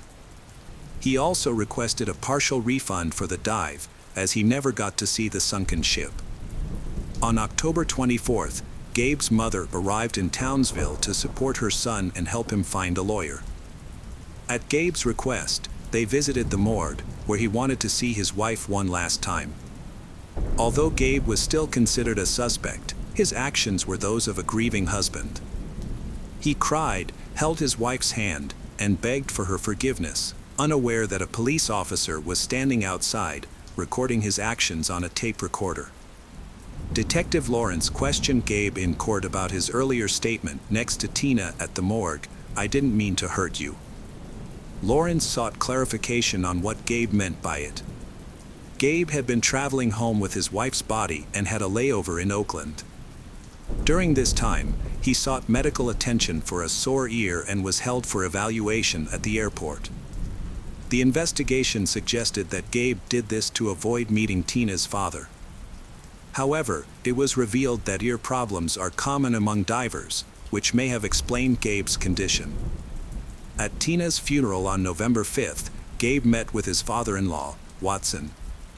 In a visible gesture, Gabe removed his wife's wedding ring and placed it on his finger, covering his own ring. He also removed her earrings and handed them to Watson. After this encounter, the Thomas family did not interact with Gabe again that day. Later in the trial, Gabe was questioned about removing his wife's jewelry during her funeral. He simply smiled and shrugged, seemingly unwilling to confirm or deny it.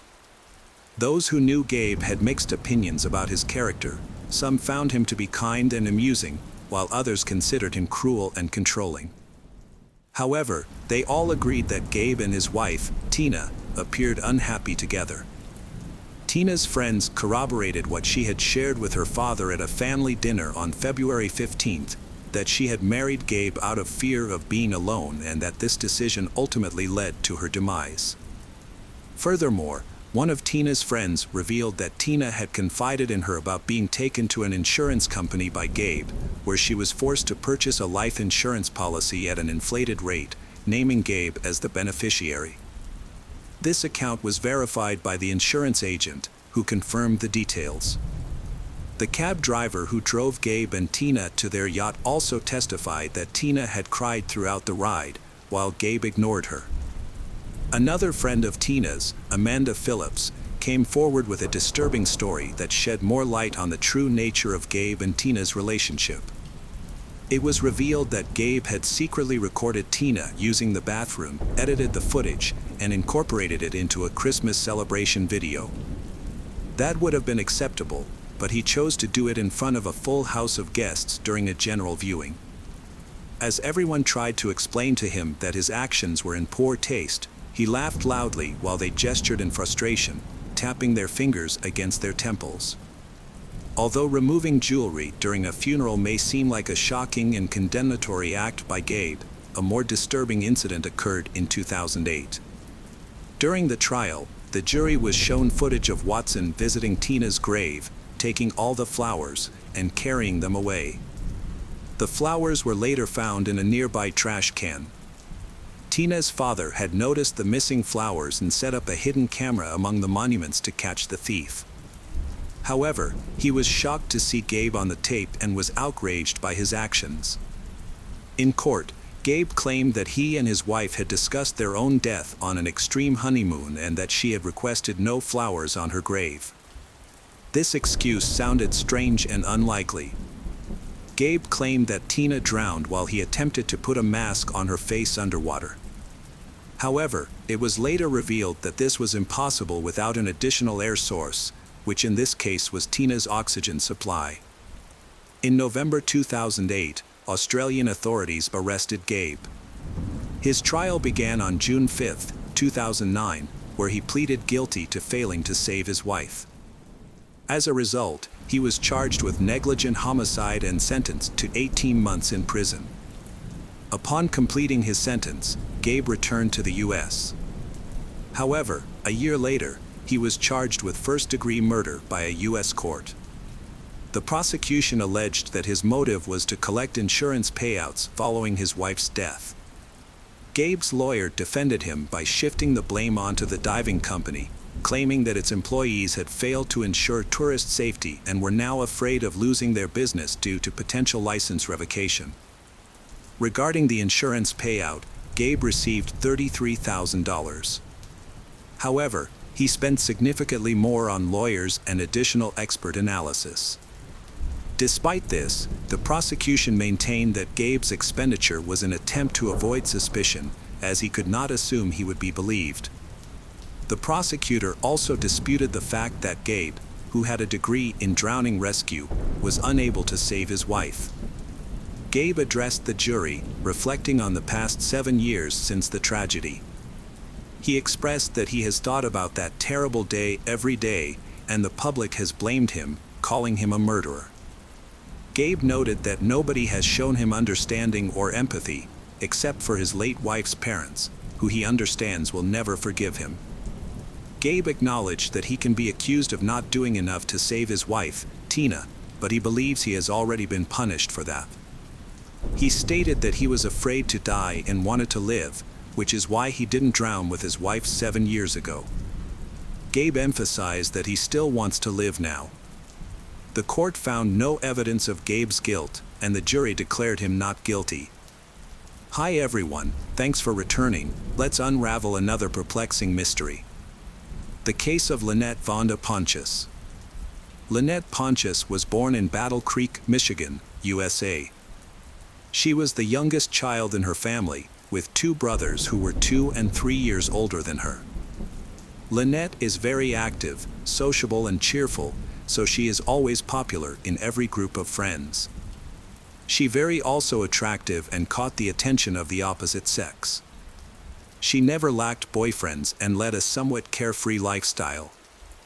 As a result, Lynette became pregnant and had to leave school in the 9th grade. When Lynette turned 16, she gave birth to her first child. She lived with the child's father for a while, but they eventually broke up. He showed no interest in Lynette or the baby. He disappeared and ignored all to contact him. Lynette's situation was difficult. She struggled to find a suitable job so that she could conveniently take care of her newborn child, and no one wanted to hire Lynette, a teenage mother. Eventually, Lynette found work at a fast food restaurant. To make ends meet, she continued to build relationships. She was interested in several guys in her social circle until she met Martin, a customer at the restaurant, who was 2 years older than her. Martin was from the same city as Lynette's. After high school, he took a part-time job at a private company owned by a married couple who made fences. He wasn't interested in pursuing higher education, so he spent his free time with friends. In 1999, Martin and Lynette started dating after being introduced by a mutual friend.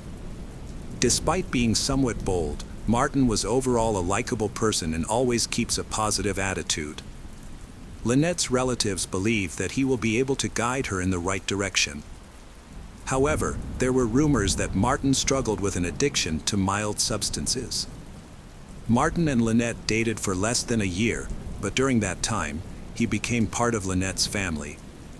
Her parents welcomed him with open arms, and he came and went from their home freely. However, love that blooms quickly also fades easily. Later, Martin admitted that Lynette was manipulative and accepted no disagreement from others. They had regular conflicts, which led to their breakup. It seemed like nothing special had happened, just 2 young people who didn't get along. But a few weeks after the breakup, everything changed when Lynette called Martin and told him she was pregnant. Initially, Martin doubted that the child was his, but Lynette insisted it was. A greater surprise came when Lynette was arrested for identity theft, cashing other people's checks, and several other minor scams. Her explanation was that she had committed these crimes out of desperation, as she had no other means of supporting her children. Despite her, Lynette faced the possibility of prison. To protect their first child from ending up in an orphanage, Martin chose to become the boy's legal guardian. He felt responsible for this child and wanted to provide as much support as possible. Martin was a thoughtful father who put his children's needs first. After Lynette's release from prison in 2005, he and Lynette came to a mutual agreement. Martin allowed the children to maintain contact with their mother, and during her imprisonment, he frequently took them to visit her for several hours. Martin made sure the kids had regular, extended visits with Lynette during her imprisonment. Martin has proven himself to be a thoughtful father. He took the children hiking and spent all his free time with them. Even after Lynette's release, life continued smoothly for the family. Martin and Lynette, who were once a couple, agreed on custody arrangements that allowed Lynette to have regular visits with their child. Lynette took custody of their older child. Meanwhile, she started dating a new man and soon became pregnant with her third child. She then officially published her relationship with the father of her unborn child. During this time, Martin had to leave Battle Creek and move to Kalamazoo. In Kalamazoo, he began a relationship with a new girl, Elizabeth, who also had a child. Martin and Lynette grew apart, but they remained connected through their daughter. At first, everything in the family seemed fine. However, Lynette became concerned as the distance between her and her daughter grew. Matters became more complicated in February 2007, when Martin Campbell was attacked at his girlfriend Elizabeth's house. During the attack, he was shot once in the leg and once in the shoulder. As Martin attempted to flee, he collapsed from the pain and shock. The attacker then pointed the gun at Martin's head and pulled the trigger twice. The attacker intended to empty the entire magazine into Martin. However, after 2 shots to the head, the weapon jammed. Determined to kill Martin, the criminal furiously began to hit his on the head with the pistol. He then left the bleeding Martin on the floor and calmly walked away. Meanwhile, the police continued their investigation and spoke with a witness. Elizabeth provided the first clues about the criminal. Although he wore a mask, she noticed that he appeared much older, as she saw a mustache with gray hairs peeking through. The killer's behavior was clear. He didn't steal anything or attack Elizabeth. His target was Martin. This was evident from the brutality of the attack, which left no chance for Martin's survival. At that time, doctors were trying to save Martin's life. Despite suffering severe head and face injuries, he survived, which was nothing short of a miracle. He was fortunate because the gun jammed. Even a shot to the head could have been fatal. The first bullet hit his shoulder and narrowly missed a major artery. Had it been severed, Martin would have bled to death before the ambulance arrived. Martin's miraculous survival was also crucial for the investigation, as it allowed detectives to get information directly from him.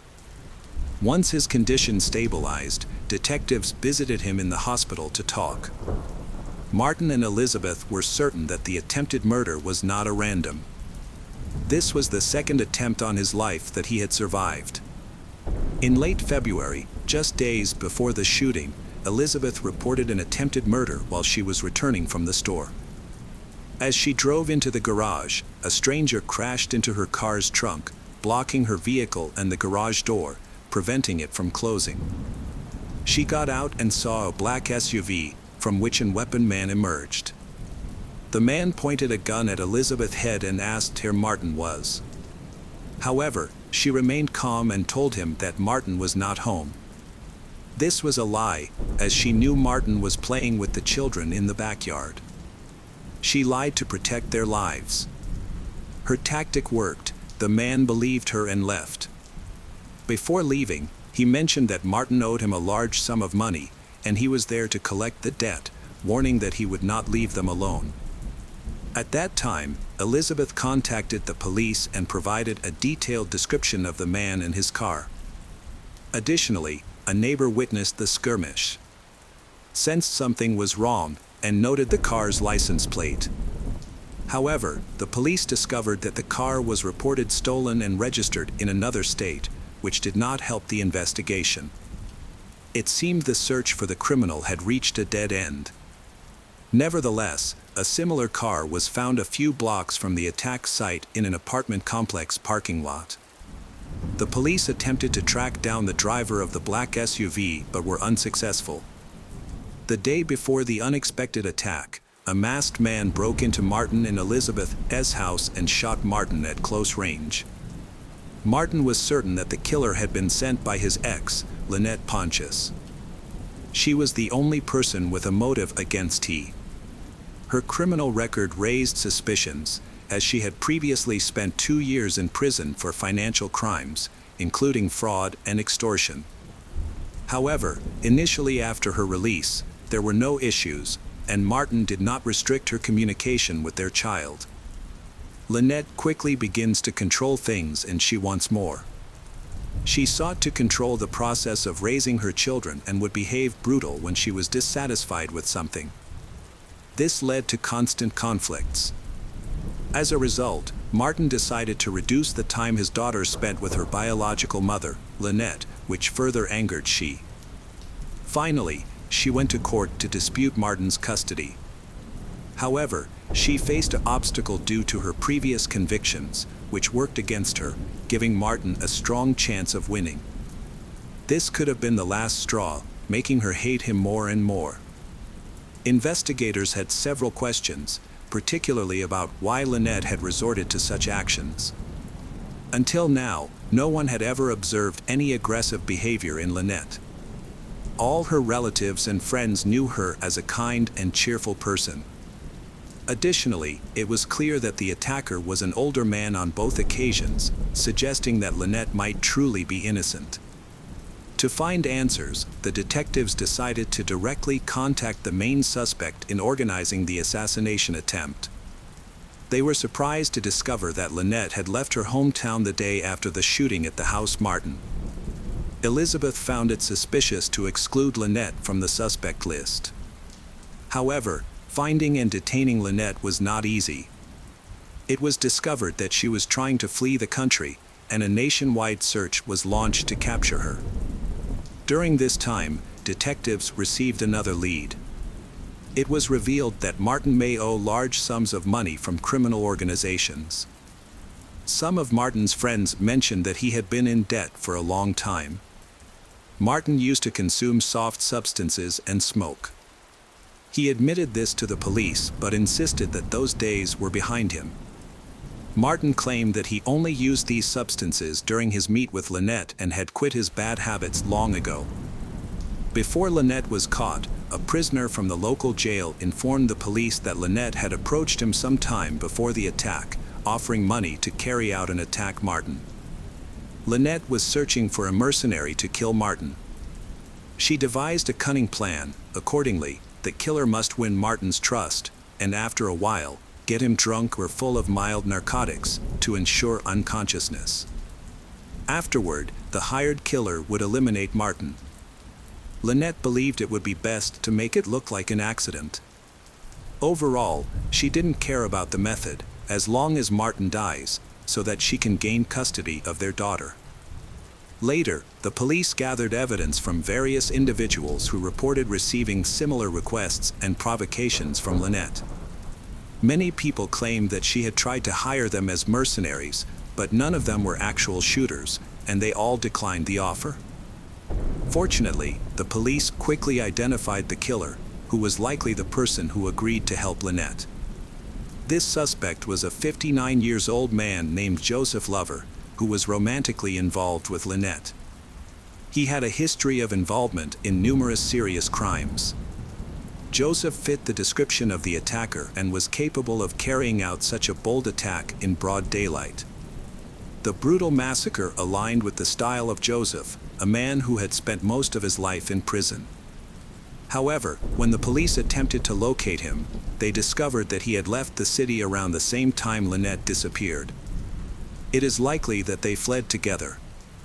Lynette and Joseph managed to stay hidden until February 13, 2007, when they were discovered near the Mexico-US border. They had been planning to escape to another country to avoid facing justice. However, Lynette realized she needed to retrieve some important documents she had left behind in Mexico and had to return for them. Unfortunately for them, the police were already there waiting to capture them. 5 days later, they were taken into custody, which was a great relief for Martin, who was worried about another attack. Although he was pleased with the arrest, the investigation struggled to communicate with the criminals. Surprisingly, Joseph was very cooperative with the detectives. He admitted he was driving a stolen car and having a pistol, hoping for a reduced sentence. However, he consistently denied being involved in the attack and attempted murder of Martin. Lynette partially backed up his claims, stating she had hired a mercenary to confront Martin. Her intention, she said, was not to kill him but to scare him into relinquishing custody of their daughter. Being separated from her daughter made Lynette extremely miserable. She claimed that Martin did not allow her to see her daughter. Additionally, she alleged that she found evidence of Martin abusing her daughter. Lynette accused Martin of substance abuse and domestic violence. She also shared details about their relationship, stating that Martin had repeatedly beaten her, which led to their breakup.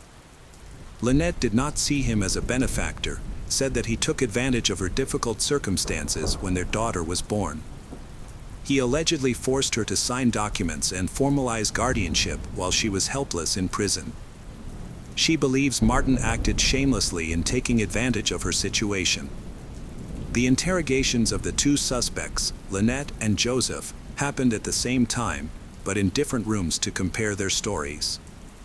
The investigators, having received information from Lynette, decided to confront Joseph. Initially, Joseph refused to tell the truth. However, once he learned that Lynette the crime was trying to turn him in to the police, Joseph changed his story. He claimed that Lynette had first approached him in 2007 with a request to kill Martin. Lynette didn't care how Martin died, she just wanted him gone forever. The plan was for Martin to disappear without any witnesses, and his body would be disposed of discreetly. But Lynette didn't expect Joseph to act in a dramatic manner. Joseph's story matched with what the police already knew. During the investigation, the police chose to disclose this information to observe Lynette's response. Lynette, however, cleverly refused to give a statement and asked for a lawyer. Prosecutors claimed that Lynette's main motive was her dissatisfaction with the decisions regarding her child's upbringing and restrictions on communicating with him. She tried to challenge custody in court but was unsuccessful. After that, Lynette didn't stop and decided to hire a hitman. Joseph Lover, 51 years old, was also charged with attempted murder. This man admitted his guilt and provided the police with a detailed report. The trial was full of surprises, starting when Joseph unexpectedly changed his earlier testimony during the hearing. He retracted his previous statements and took full responsibility for the incident, claiming that Lynette was not involved and that he was solely responsible for planning and executing the assassination attempt. It seemed like Joseph loved Lynette so much that he wanted to protect her. However, before the next stage of the hearing, Joseph shocked everyone again by reverting to his original story, asserting that Lynette had hired him as a hitman. To obtain these confessions Joseph's, the prosecution suggested a plea deal. In this case, the prosecutor's office re-entered the proceedings, aiming to demonstrate that Lynette had a justified motive. Lynette clearly disliked Martin due to dissatisfaction with custody arrangements. However, the prosecutor's office relied on very limited evidence. In reality, there was nothing concrete to directly implicate Lynette in the crime. There were no phone records or messages, and Joseph, the sole witness, was unreliable, which weakened the prosecution's position. Lynette's lawyer effectively used these weaknesses to persuade the jury of her innocence.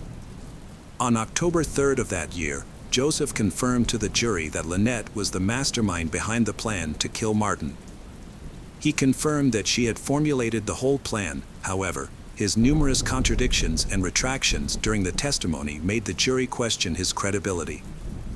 The defense then made a surprising move. According to Lynette, Martin was an abusive father who often physically harmed his daughter. She presented photos showing bruises on the child's arms and back as evidence.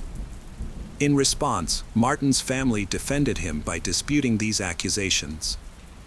They suggested the photos only showed minor abrasions that a child might get accidentally, arguing they did not resemble signs of abuse.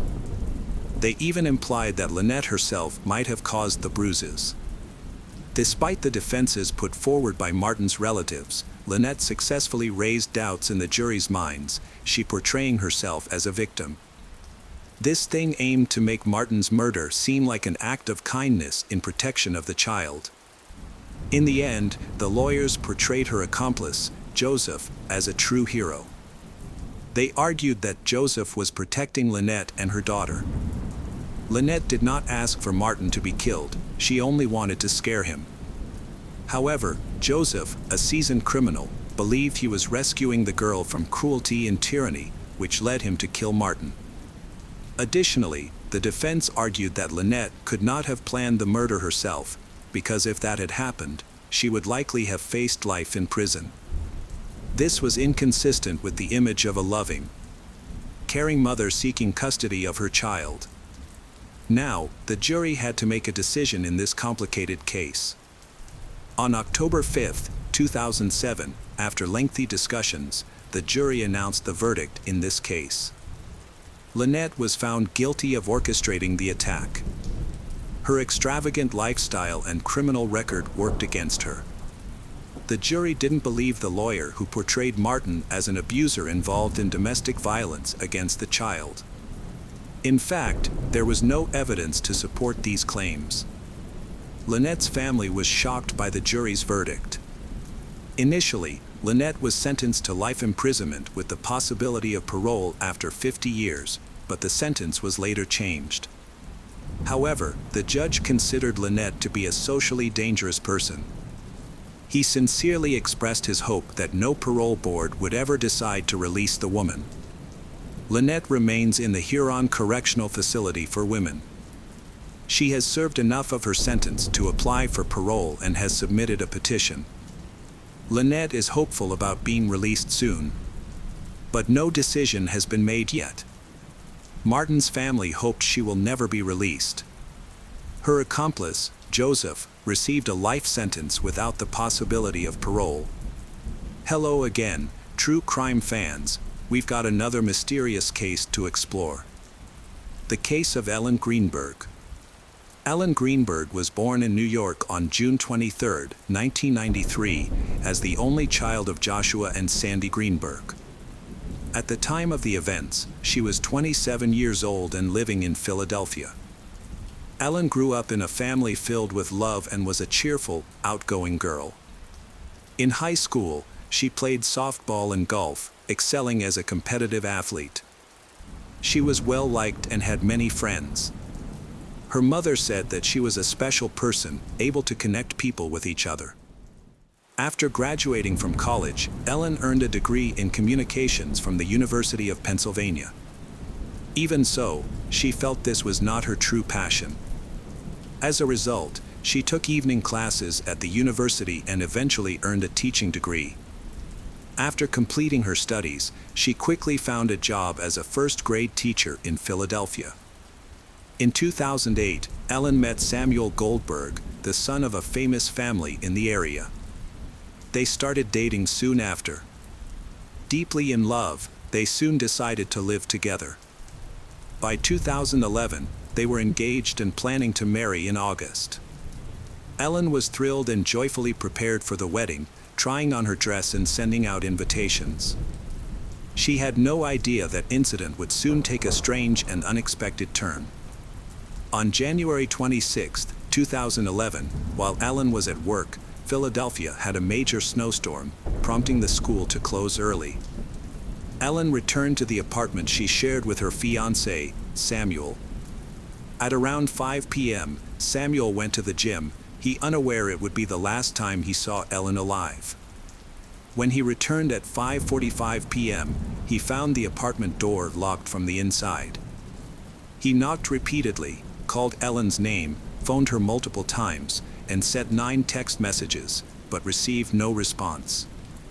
Then, he asked the security guard for help to break down the door, but the guard refused, citing rules against leaving post. Determined, he broke down the door himself. Inside, he discovered a horrific scene.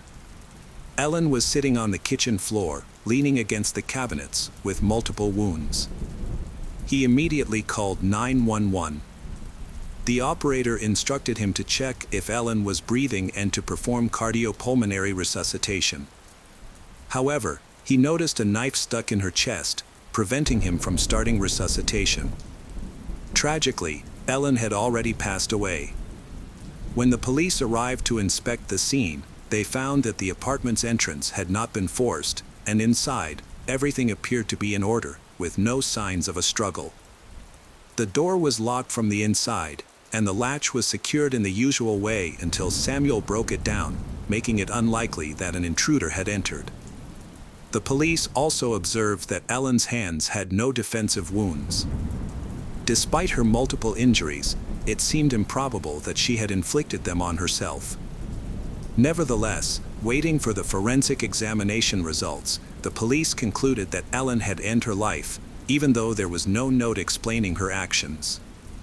Additionally, there were fruits on the kitchen table, indicating that Ellen might have been planning to make a fruit salad when she supposedly decided to end her life. The police took Samuel to the station to provide testimony. By this time, Ellen's parents had received the sad news over the phone. They lived in Harrisburg, a 2-hour drive away. When they learned that their only daughter had passed away, they completely collapsed.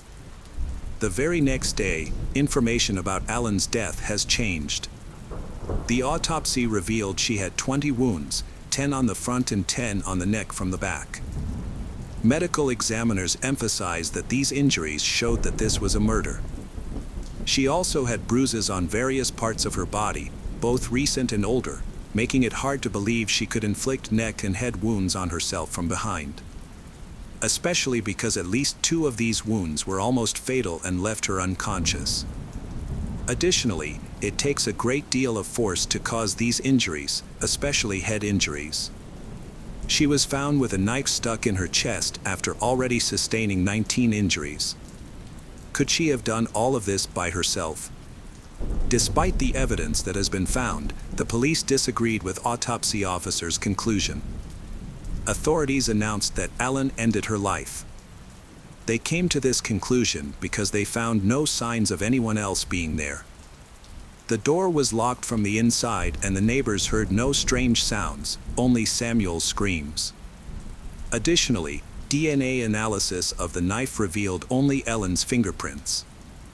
The bruises on her were explained by the police as injuries from playing sports, even though she had not participated in any sports for several years. Doctors also checked Ellen's mental health and learned from her parents that recently, she has been dealing with anxiety.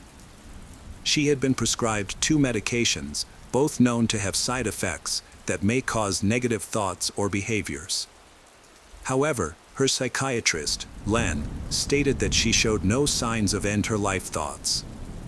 2 weeks before the incident, when they met, she seemed fine.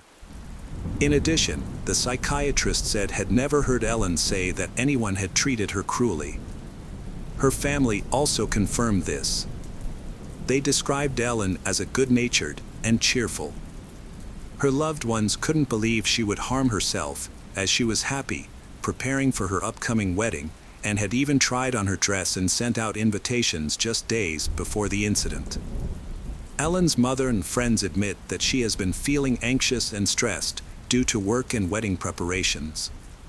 However, they consider this to be normal. The thought that she would harm herself just before her wedding was completely out of character. There was a conflict between the forensic medical examination, which ruled it as murder, and the police, who believed Ellen harmed herself. To resolve this, the doctor decided to send a sample from Ellen's spine to a neurologist at the Forensic Medical Examination Bureau. This was to verify the cause of death. Because if one of her severe neck wounds had penetrated deep enough to reach the spinal cord, causing paralysis, she wouldn't have been able to inflict further wounds. This indicated that someone else was responsible for Ellen's death. 3 months after the incident, the medical examiner retracted his murder hypothesis, suggesting instead that Ellen's neck wounds were not severe enough to cause paralysis and that she could have inflicted them on herself. Ellen's parents were not given a clear explanation for this change in the investigation's direction. They described Ellen as squeamish, noting that she avoided even piercing her ears a second time due to her low pain tolerance, making it hard for them to believe she could harm herself. Despite this, the authorities closed the case. Refusing to accept this decision, Ellen's family decided to pursue their own investigation.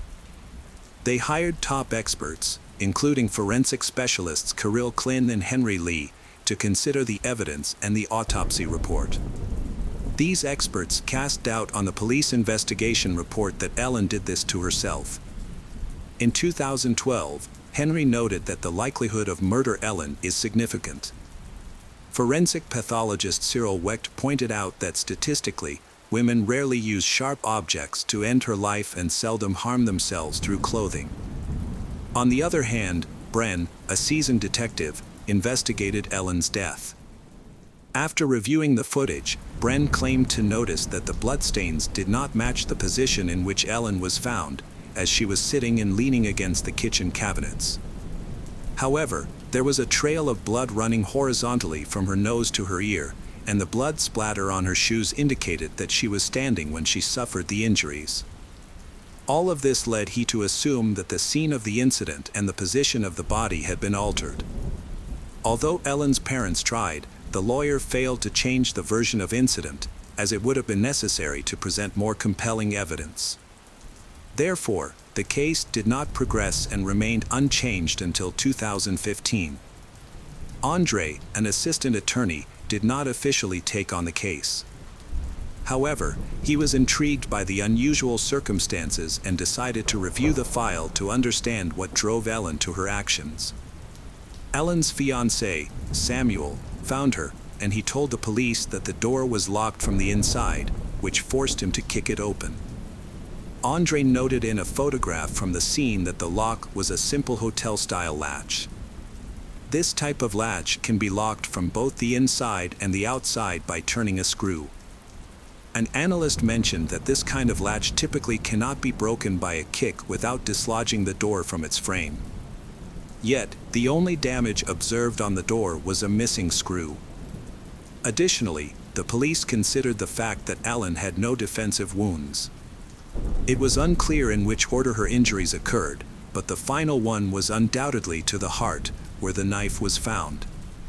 If one of the neck wounds had damaged her bone marrow, she would not have had any opportunity to defend herself.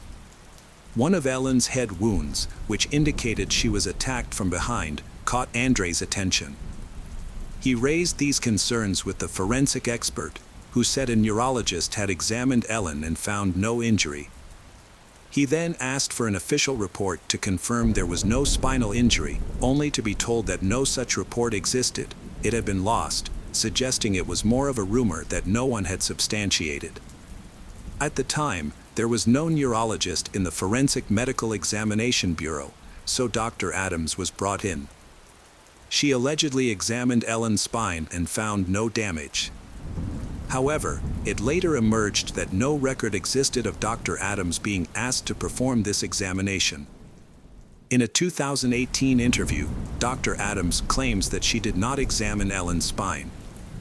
Following this, Andre contacted a private investigator for the Greenberg family and recommended hiring a private neurologist. He discovered that Ellen's spine sample was still held at the Forensic Bureau, which seemed unnecessary. The family took this advice and hired Dr. Ross. He concluded in a report that Ellen's spinal cord was damaged by 2 severe wounds on her neck, making it impossible for her to inflict further injuries on herself. At the same time, Andre realized that the data the police had was provided by Samuel, Ellen's fiancé, who was at the scene. This was the only account of what happened in the apartment. Samuel said he had not been with Ellen for 45 minutes, and when he returned, he couldn't open the door. Neighbors said they heard Samuel screaming and calling Ellen's name through the door. Samuel said he became worried and started calling Ellen on the phone, sending her 9 text messages. When he got no response, he went downstairs to ask the building security guard if had any tools to open the door, but the guard refused to help. Later, Samuel claimed he went downstairs several more times, trying to persuade the guard to help him break down the door. In his official statement to the police, he said the guard was with him when he kicked the door open and entered. However, the guard told both the police and Ellen's family that he never left his post and did not accompany Samuel into the apartment. Additionally, the guard noted that Samuel, who claimed to have been at the gym, was wearing boots instead of sneakers.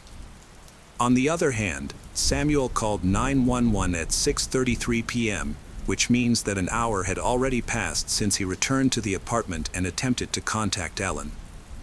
This is very strange when analyzed. Let's think, he goes to the gym for half an hour. Later, when he returned home, he called Ellen to open the door, but she did not answer him. He shouts her name, tries to call her on the phone and sends her 9 text messages. How long should it take to realize that something is wrong? 10 to 20, maybe 30 minutes, but not an hour. Another strange thing that Andre discovered is that Samuel, before calling 911, made 2 calls, one to his parents and another to his uncle, who is a lawyer. Moreover, they arrived at the scene before the emergency services, and it was Samuel's parents who informed Ellen's parents about what happened. One thing is clear, no one would react in the same way as Samuel.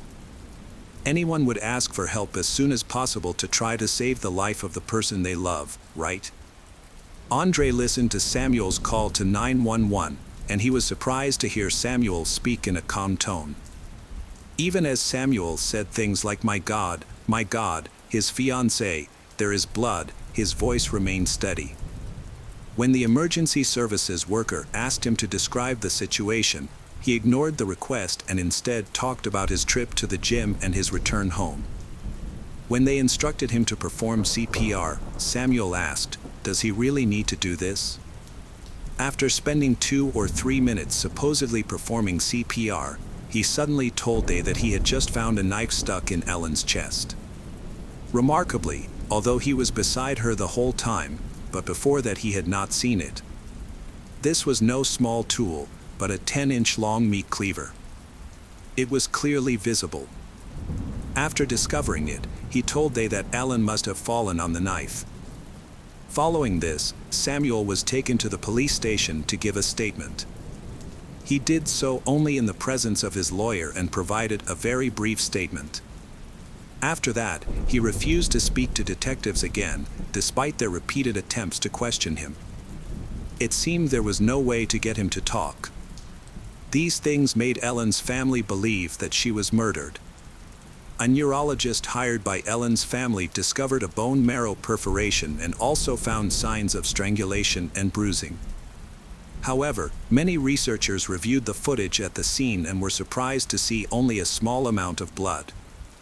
Ellen had 20 injuries, which raised suspicions that the crime scene may have been tampered with. However, the investigation did not conduct any crucial tests. The police did not even examine the trash after arriving at the scene. They simply observed and assumed she had died naturally and without protecting the scene. Additionally, the day after this tragic incident, Samuel's uncle, cousin, and brother visited the apartment, supposedly to retrieve a suit. They took Samuel's laptop, Ellen's laptop, and her cell phone. The police only seized these items on January 29th, 3 days later. Upon examination, the laptops showed search queries about ending one's life. Yet, the official report filed in April 2011 did not mention these searches. Ellen's parents and friends slightly changed their views about Samuel after the incident. They never labeled he as a suspect or culprit, but they did have doubts. They realized they had noticed changes in Ellen's behavior weeks before the incident but didn't think much of it at the time. Her friends observed that she started consulting Samuel on every decision, which was unusual for her.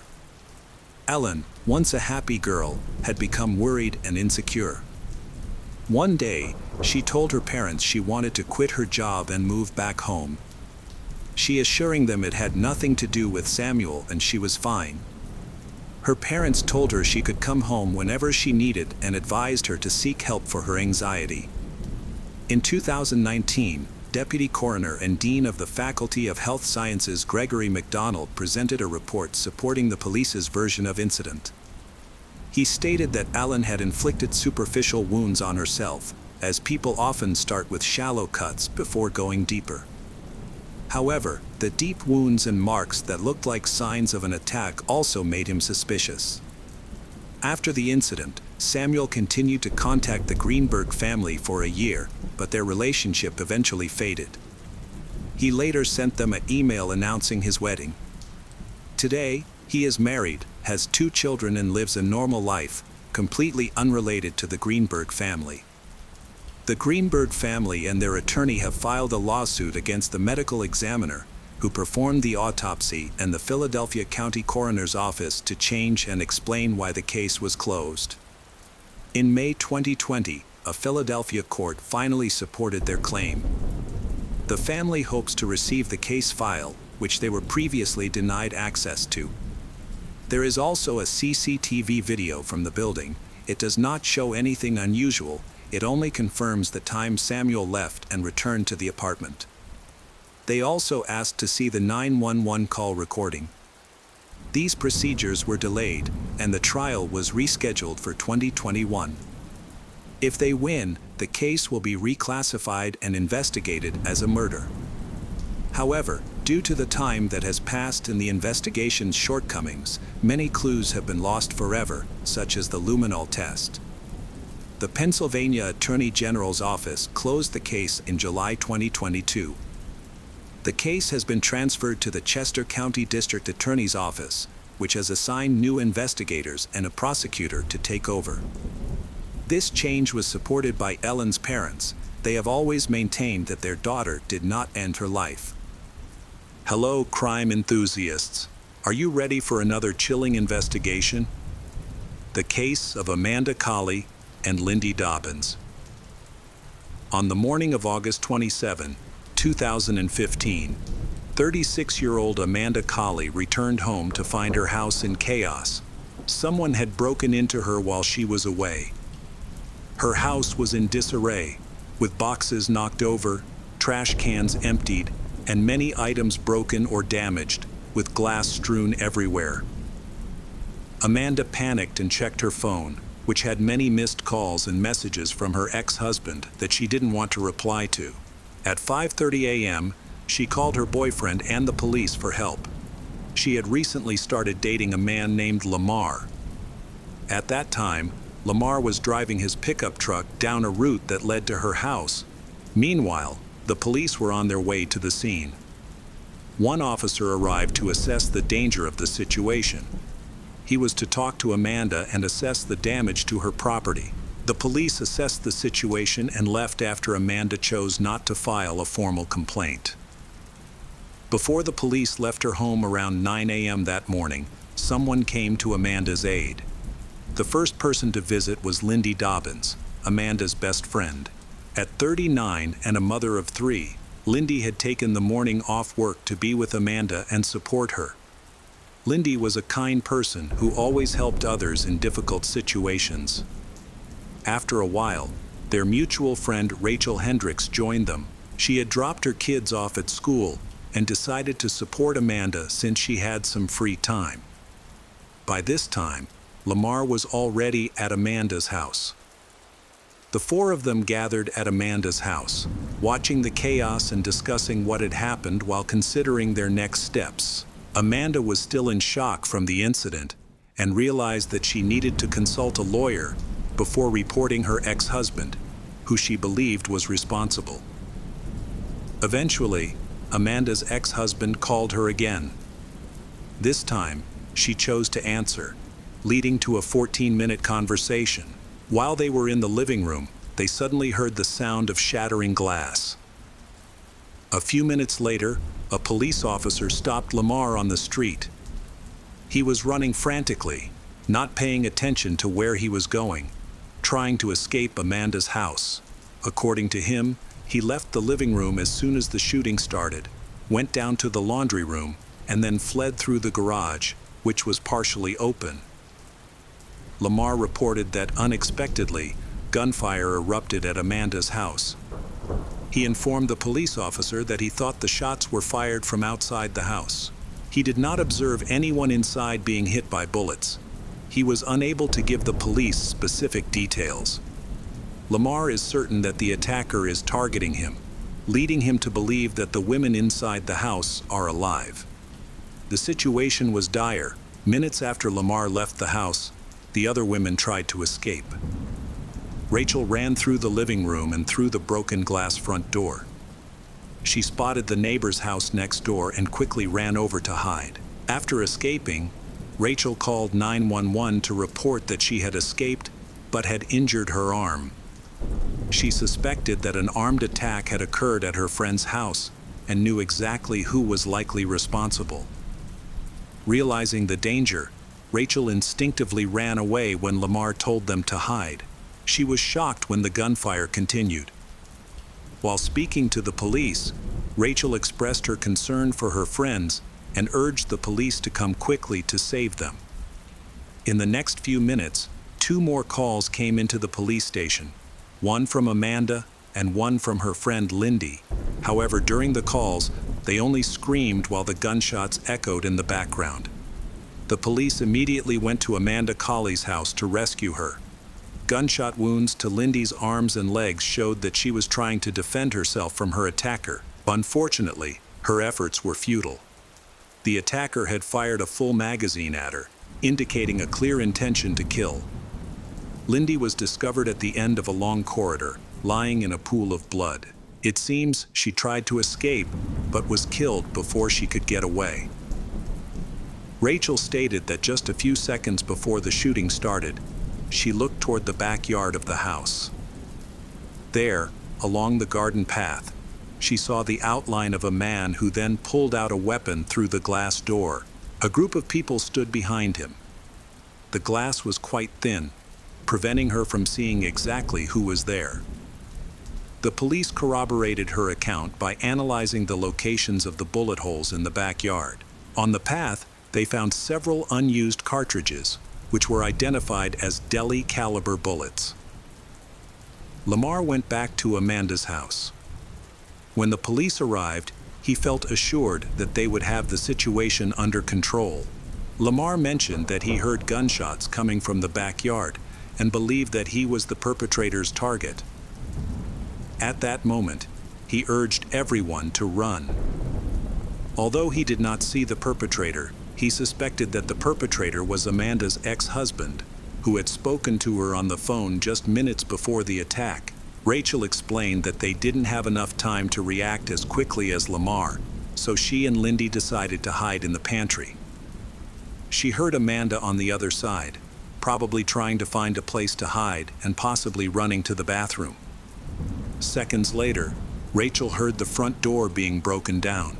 At that moment, the intruder entered the house. He approached the pantry, tried to open the door, and found that it was locked from the inside. The attacker wanted to know where Amanda's boyfriend was. Rachel and Lindy replied that he wasn't there while continuing to hold the door. The intruder then fired through the door, hitting Rachel's arm, causing her to lose her balance. Linda's leg was now injured, causing her to scream in pain. Amanda was also injured but still alive and screaming near the bathroom. In that brief moment, Rachel jumped up and ran from the house. According to Rachel, the attacker could have been Amanda's ex-husband, James Terry Colley. She recognized his familiar voice behind the door. A few minutes later, James's father called the police to report that his son had just confessed to him that he had caught his wife with a friend. At that point, the police arrived at the house. After the attack, James fled the scene. K-9 units were deployed to locate James. They followed James's scent to a nearby street. During the search, a cell phone was found, which was likely left behind by James. Unfortunately, the police were unable to identify the vehicle in which he drove away. He had disappeared from the scene of the crime. The area was searched with specially trained dogs and helicopters, but these efforts yielded no results. Despite an extensive search that lasted several hours, James remained at large, posing a threat to public safety.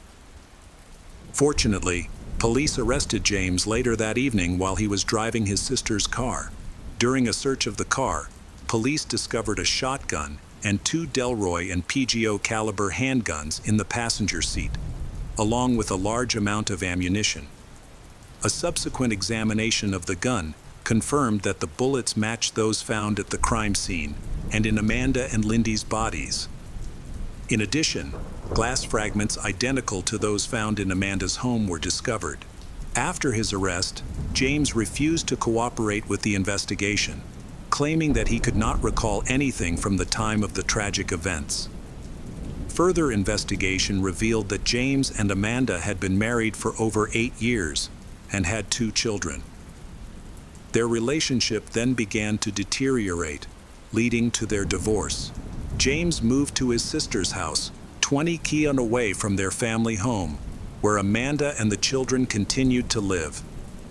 As the divorce proceedings progressed over the following months, they encountered many difficulties regarding child custody and property division. The two then decided to start new chapters in their lives.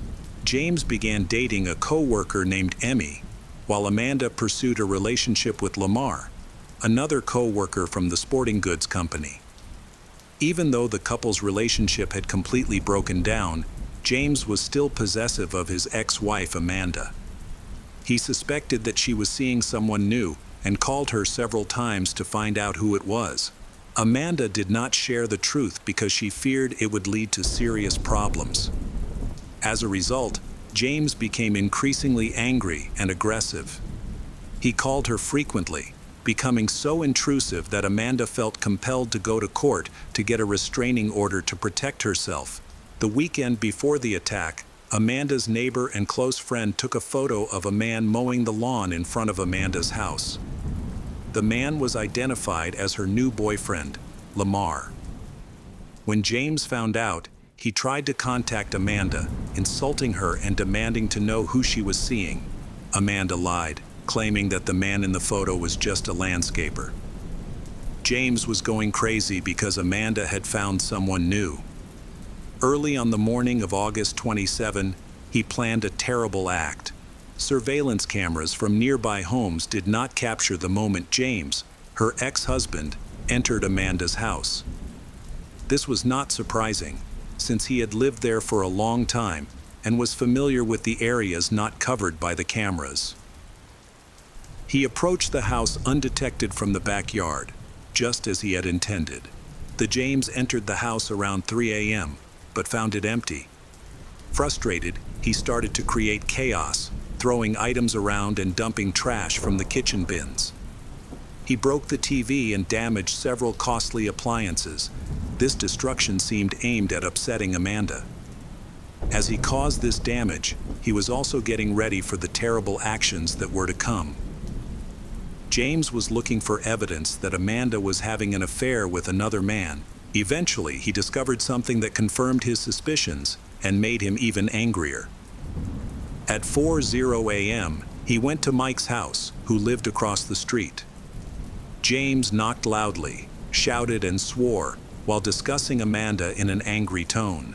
Mike showed James everything he had found in Amanda's house, including some intimate toys that James had never seen before with his ex-wife. Mike knew that James had been given a restraining order prohibiting him from having access to his home or his ex-wife. However, James had violated the order. This could have resulted in a court hearing and possible arrest.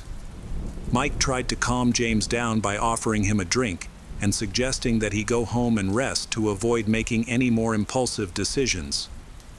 Unfortunately, James ignored this advice and decided to go to court to resolve the issues related to his first restraining order violation. On the way, he called his father to tell him about the damage he had done to Amanda's home. His father reprimanded him and urged him not to be stupid again. James was arrested and charged with 2 counts of premeditated murder, 2 counts of attempted murder, robbery, and aggravated stalking for violating a court order. James maintained his innocence, claiming amnesia, and was taken to the county jail to await a hearing. The prosecution needed to prove that James attacked Amanda, her friends, and Lamar. Although there was no direct evidence linking him to the crimes, there were multiple witnesses present who confirmed that he was the perpetrator. Police pieced together James's movements on the day of the attack. James arrived at Mike's house around 4:00 a.m. and stayed with Mike until 4:45 a.m. After leaving, James went to his sister's house, where he lived with his sister and father, about 15 minutes from James's old home. After returning to his sister's house, he retrieved a gun and ammunition before committing the crime. Prosecutors allege that the motive for the attack was a photo he had taken of Lamar at Amanda's house. Police searched James's cell phone and computer. They learned that at approximately 5:00 a.m., he began texting Amanda. He had tried to call her just 1 minute before the first gunshots and had called Amanda 22 times before that. Up until that point, Amanda had tried to avoid answering his calls, but after seeing the state of her house, she decided to pick up the phone. During the call, she accused James of robbing and vandalizing her house. Amanda had asked James to leave her alone. It was clear that she had done everything she could to avoid contact with James. She even suggested that she would keep quiet about his vandalizing her house if he would finally leave her life. The defense team is determined to fight the charges. They argue that James was prescribed medication to treat anxiety and depression, which was supposed to help him, but when taken together, caused unpredictable side effects. This reaction was made worse the night before the attack, especially after he had consumed beer and strong drinks. On the evening of August 26, after returning home, he took another medication that was supposed to help him sleep. He fell asleep but woke up a few hours later. The defense argued that the combination of the drugs he had taken and the alcohol had contributed to his uncontrollable behavior. However, James had plenty of time before the incident. The effects of these substances should have diminished, and he even attended the trial that morning without arousing any suspicion. After leaving the courthouse, he began calling and texting Amanda. Before arriving at his wife's house, he filled up his car with gas. The prosecutor's office believes this is a sign that he was preparing to flee the state, suggesting that he had planned ahead. During a search of the car, police found a shotgun, 2 handguns, and a large amount of ammunition of various calibers. These items were scattered throughout the vehicle, indicating that they had been hastily discarded. Police also found the same drugs that the defense had mentioned. The attorneys prepared expert witnesses in pharmacology and psychiatry to demonstrate that the combination of drugs James was taking could impair his ability to think rationally and make decisions. According to the attorneys, this impairment ruled out premeditated culpability, suggesting that James's actions could have been a spontaneous outburst of aggression beyond his control. The pharmacologist stated that the combination of these drugs was likely to cause amnesia. Therefore, James may not actually remember the incident. During police questioning, Mike provided detailed evidence of James coming to his house that morning. James was a bit strange. Mike knew that James was trying to cope with Amanda's new relationship after their divorce. Mike could not understand why James still wanted to possess her even though they were divorced. James became obsessed and sent pictures of Amanda's new boyfriend to her. which led to a tragic outcome. Police carefully examined text messages exchanged between James and Mike. It appeared that Mike was telling the truth.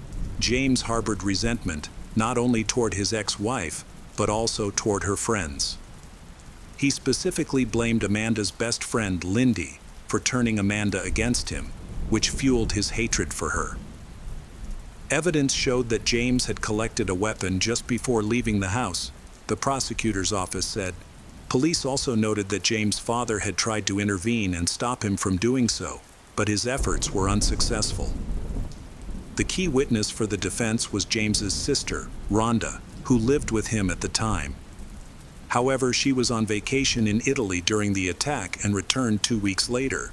Rhonda disputed the prosecutor's assertion that James was planning the attack. She believed that the 2 guns found in the car were there by chance, as she had been carrying them for a while. The defense argued that this indicated the attack was impulsive and unintentional. In contrast, the prosecution thought Rhonda was merely trying to defend younger brother, with whom she had always had a close relationship. The prosecution pointed out inconsistencies in Rhonda's testimony, especially regarding the type of handgun she reported having in the car. This raised the jury's suspicions. James faced the possibility of the death penalty for the assault. James's defense team aimed to reduce the severity of the sentence. The only sure way to spare James's life was to contest the premeditated murder charges, which could have carried a sentence of life in prison without parole. However, the prosecution was determined not to negotiate and refused to offer a plea deal. They argued that James, who had taken 2 lives and seriously injured 2 others, deserved the death penalty. The defense argued that James had no intention of harming Amanda or her friends. However, when he arrived at Amanda's home, an incident occurred that angered him. It is believed that there was an argument between the men, which may have caused James to start shooting. However, surviving witnesses, Rachel and Lamar, claimed that no conversation occurred and that no one provoked him. On the other hand, the prosecution argued strongly that James did not arrive at the home by accident. Instead, he returned to his sister's home to get weapons and ammunition for the murder, suggesting that his actions were premeditated.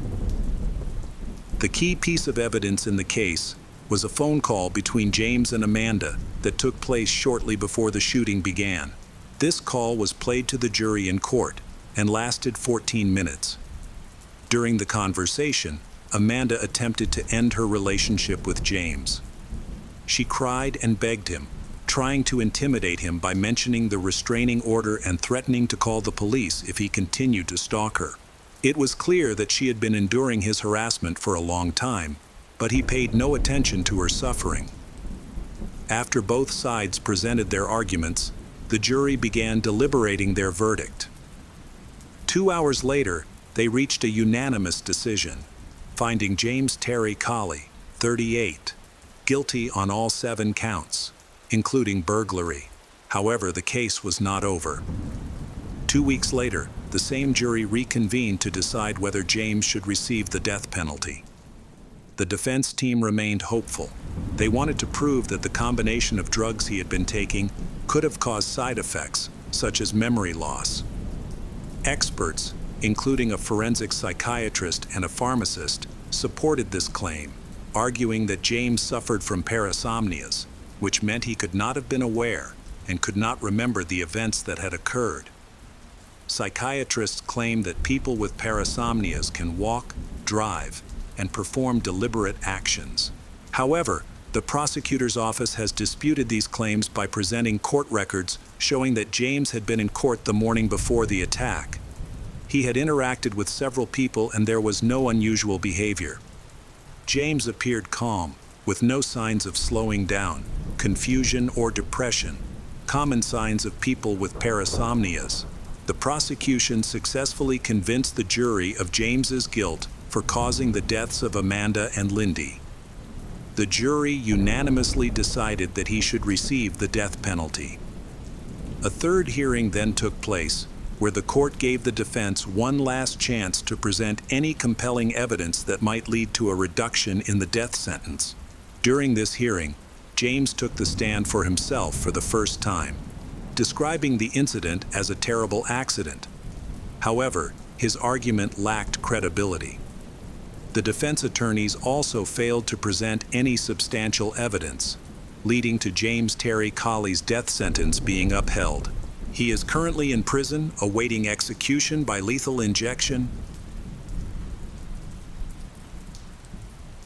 Hello friends, welcome to our channel. Today, we're going to take a look at another horrible case with you. The case of Leon Britz. The Suretha and Leon Britz case of 2020 not only shocked South Africa, where it took place, but also attracted international attention. From the very beginning, the investigation identified an innocent person as the prime suspect. Only through a surprising confession was the real culprit revealed. The Leon family, European immigrants, moved to the small town of Patter in the Northern Cape province of South Africa in the early 1970s. While Patter is modest in size, it plays a significant role as an economic and tourist center in the Bushmanland region. Leon has an older brother named Toki. Leon's family is relatively wealthy for their community. His father owns the only large hotel in the area, which later expanded into a large hotel and restaurant complex.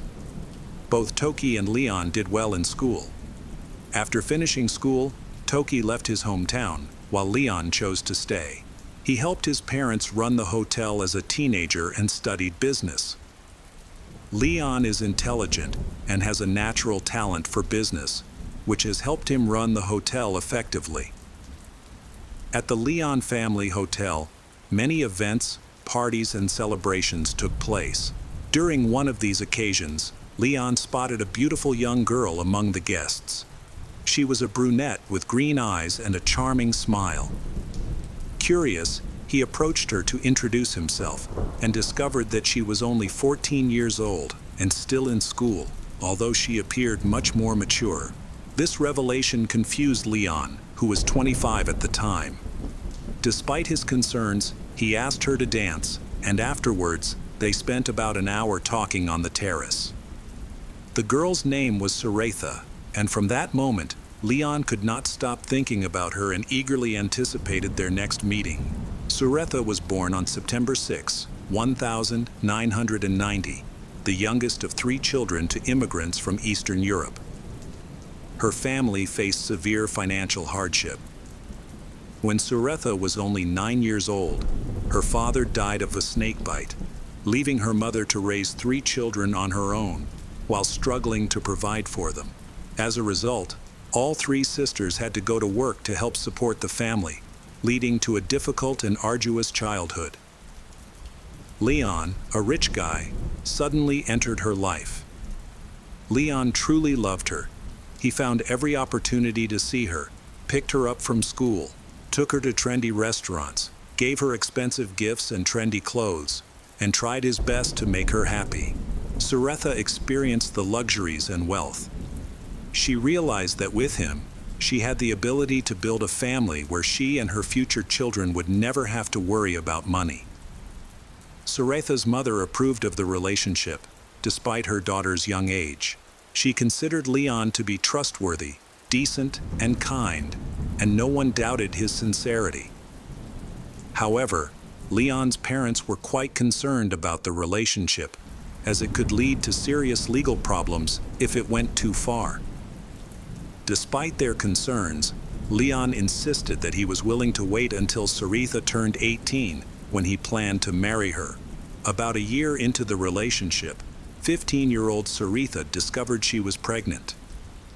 She was unsure about sharing the news, knowing that it would upset both her mother and her boyfriend. To hide her changing body, she began wearing baggy clothes and became quiet and withdrawn. Eventually, she couldn't keep it a secret any longer and decided to tell Leon. When she revealed the news, Leon was stunned. He realized that the situation would not only damage his reputation, but also create serious legal problems. Leon was worried about being accused of seducing a young woman, so he couldn't let that happen. He took her to a private clinic, where they confirmed she was pregnant with twins. Leon found a doctor at the same clinic who would perform anonymous abortions. Sarita was heartbroken. Leon, who had promised to love and protect her, was now pressuring her to end the lives of their unborn children. Leon, who was older, convinced her that it was necessary. He promised that after marriage they would have children, but now having children would ruin their lives and their dreams of a happy future together. Left with no other choice, Sarita agreed to the procedure. She experienced physical pain for days afterward, but the emotional trauma was even worse, leaving her feeling guilty and deeply depressed. She isolated herself in her room, crying constantly.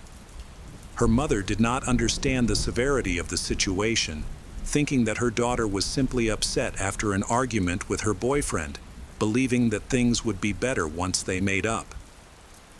A few days later, Leon visited Sarita at her home. He then took her into town to walk around the park and do some shopping. He thought this would help her feel better. Although she eventually returned to her normal routine, her feelings of resentment and suspicion towards him remained. 3 years later, during her senior year of high school, the Sarita discovered she was pregnant again. She was just a few months away from turning 18, and this unexpected pregnancy was not supposed to create any significant problems. However, when she informed Leon, he reacted very negatively and insisted that she terminate the pregnancy, claiming they were too young to start a family. This time, Sarita firmly refused, stating that she would keep the child, even if it meant raising it alone. After some consideration, Leon eventually proposed to her, presenting a diamond ring.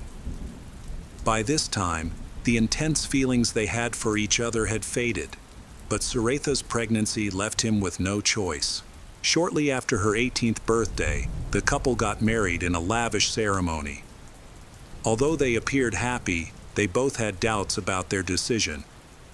A few months later, they welcomed their first son, and 2 years later, they had twin boys. The family lived a wealthy life. Leon's parents built a successful business over many years. Leon also started his own fast food chain and restaurant, which was thriving. However, starting in the mid-2010s, the family faced significant challenges.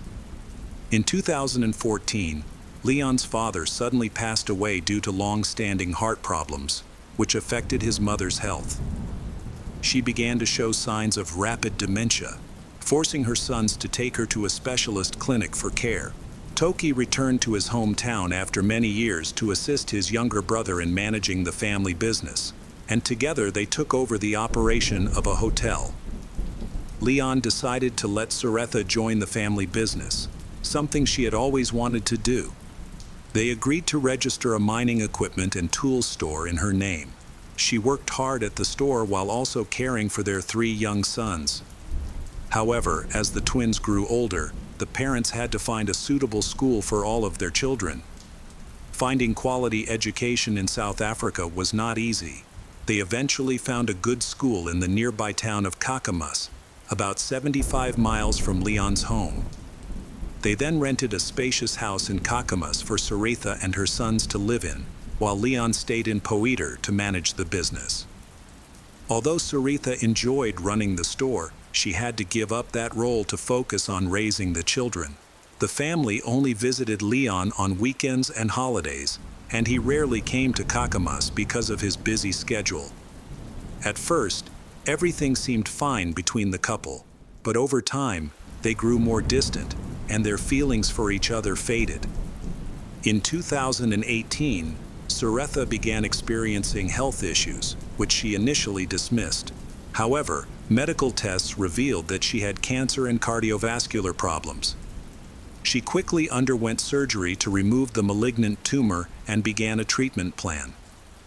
Thankfully, the timely intervention saved her life, but she now required ongoing therapy at a clinic in Johannesburg, which was quite costly. Leon's family was able to pay for Saratha's medical expenses.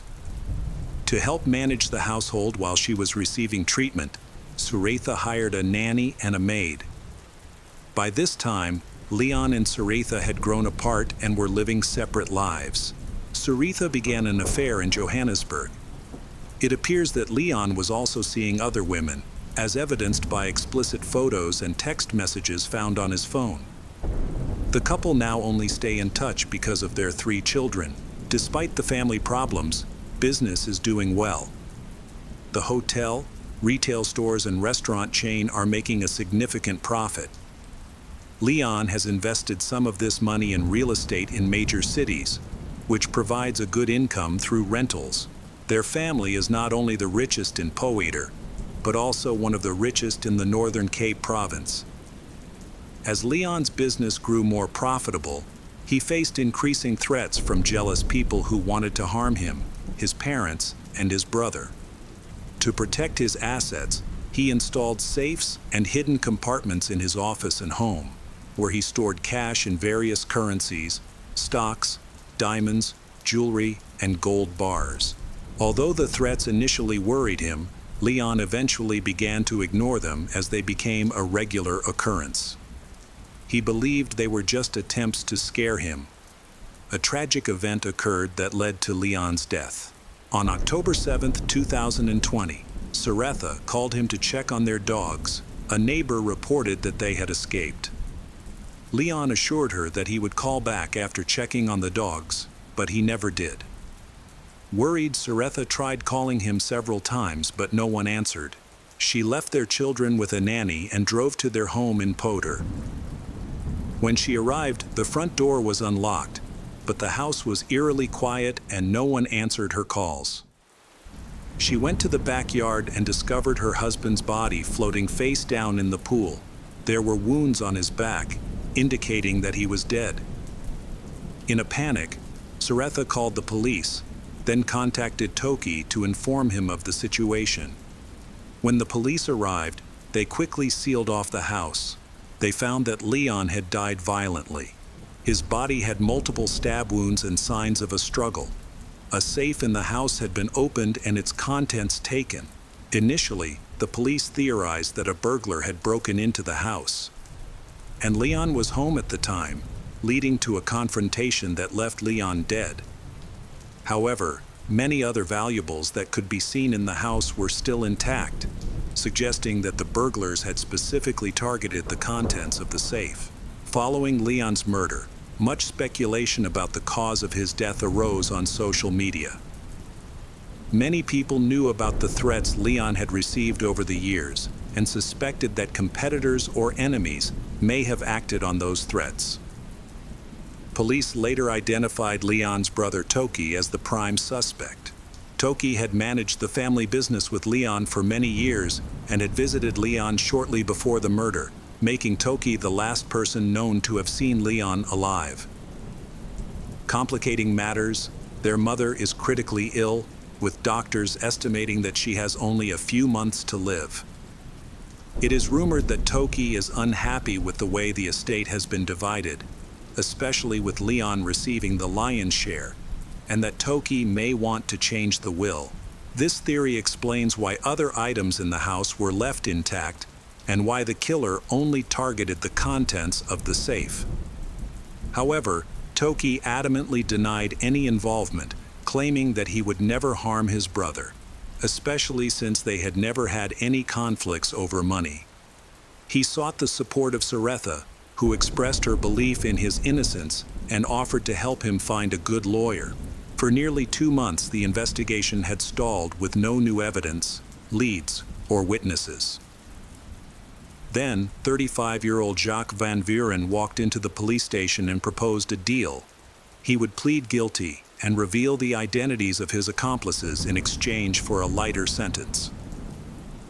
Jacques and Saratha had been friends in school, and he had feelings for her, but she did not love him and eventually started dating Leon. They had not seen each other for many years, but one day they ran into each other at a shopping mall and started talking. Jacques was having a hard time at the time. He had gone through a divorce, lost his job, was an alcoholic, and was in dire need of money. Suretha realized that Jacques still had feelings for her, so she opened up to him about her unhappy marriage. She told him that her husband was abusive and treated her badly, but she felt trapped because he threatened to take their sons away and leave her nothing. Jacques was prevented from seeing his children by his ex-wife after the divorce, so he felt a deep sympathy for Suretha and wanted to help her.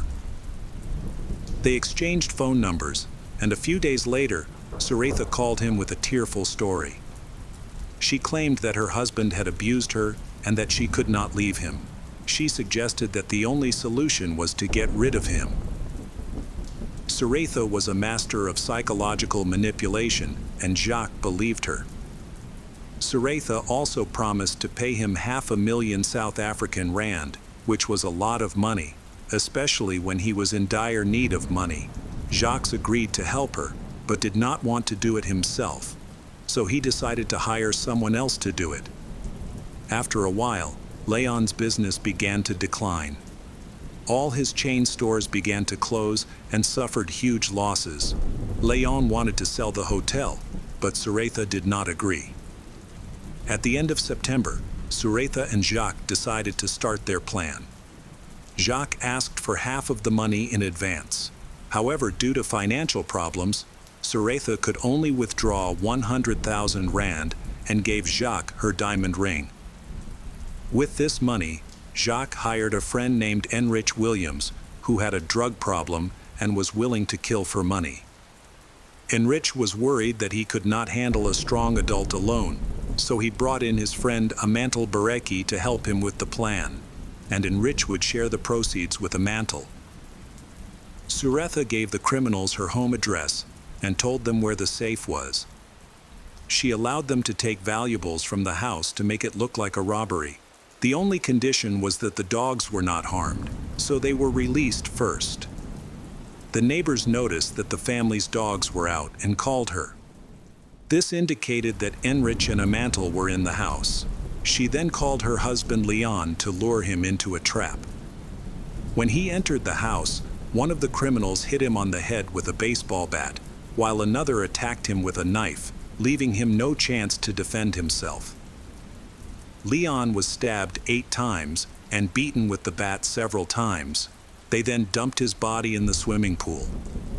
After opening the safe, Amantel and Enrich found no cash, only securities, diamonds, and gold bars. They gave all the stolen goods to Jacques, who then gave them all to Suretha. The criminals chose not to take anything else from the house because they were worried about leaving too much evidence. They were relying solely on the large payment that Suretha had promised. Jacques was not allowed to be present at the crime scene. Suretha was worried that he might be identified on surveillance footage, especially since Toki had seen him several times and knew him as Suretha's friend at school. Jacques was only tasked with transferring the advance payment and instructing his accomplices to carry out the plan. Jacques was so worried about everything that he drove past Leon's house several times to make sure the criminals were ready and Leon was home. Jacques' car was caught on surveillance footage. While the license plate was unclear, the police took note of the car and its identifying features, eventually identifying the owner.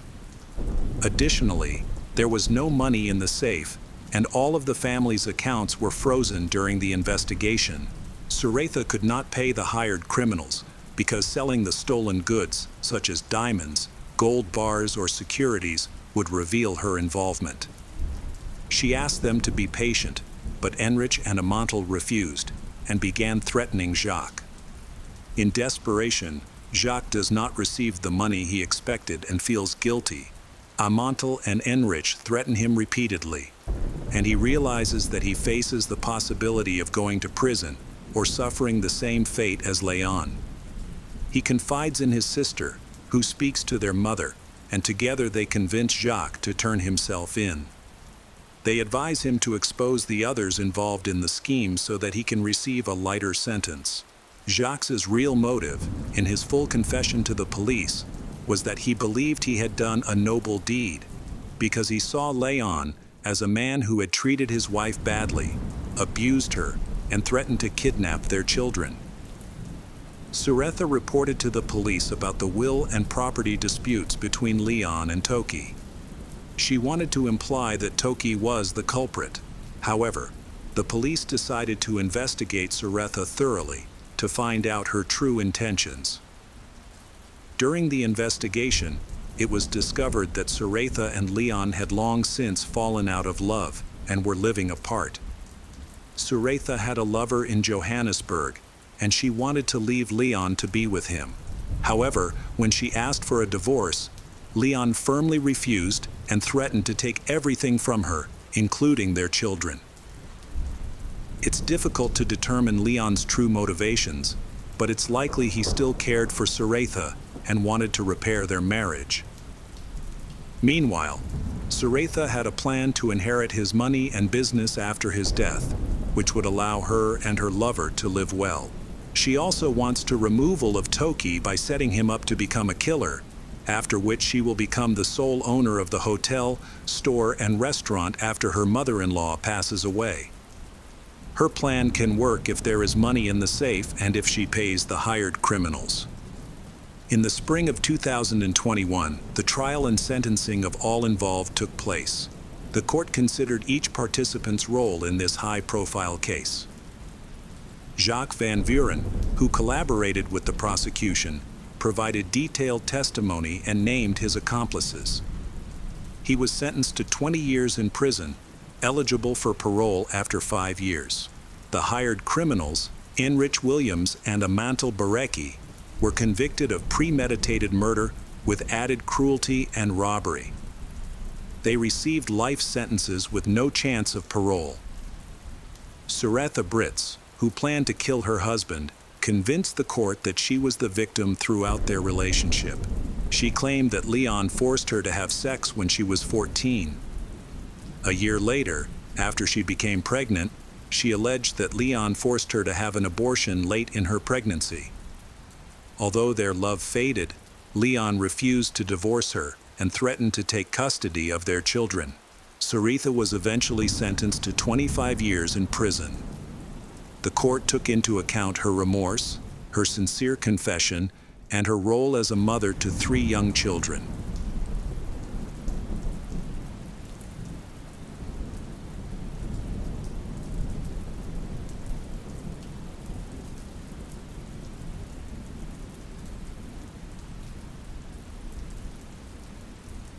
Hello, crime enthusiasts. Are you ready for another chilling investigation? The case of Lawrence Rudolph. Lawrence and Bianca met while studying at the University of Pittsburgh. After graduating, they married in 1982. Lawrence, known to his friends as Larry, later opened his own dental practice. His wife became his personal assistant. They quickly had 2 children, Julian and Anna Bianca. After their children were born, Bianca decided to step away from her role at the dental practice to focus on managing the household. Lawrence's career developed rapidly. He teamed up with partners to open a large dental practice, which made him a lot of money. After that, he started to have a new hobby of hunting. However, this wasn't typical hunting for foxes or deer in nearby forests. Instead, he often traveled to Africa. His favorite place was Kafue National Park, the second largest park of its kind in Africa, located in southern Zambia. The reserve, while serving as a habitat for wild animals, also had a designated area specifically for hunting. Initially, Bianca was not interested in accompanying her husband Lawrence on hunting trips. Her purpose in going was to explore Africa, not to hunt for herself. She was drawn to the richness of the landscape, the people, and the culture. Over time, she attended more regularly and mastered most aspects of the hobby, becoming a seasoned hunter. Later, Lawrence joined the International Club of Safari Hunting Enthusiasts and even became its president. During his trips, he shot short films, focusing on hunting, and showed them at many club events.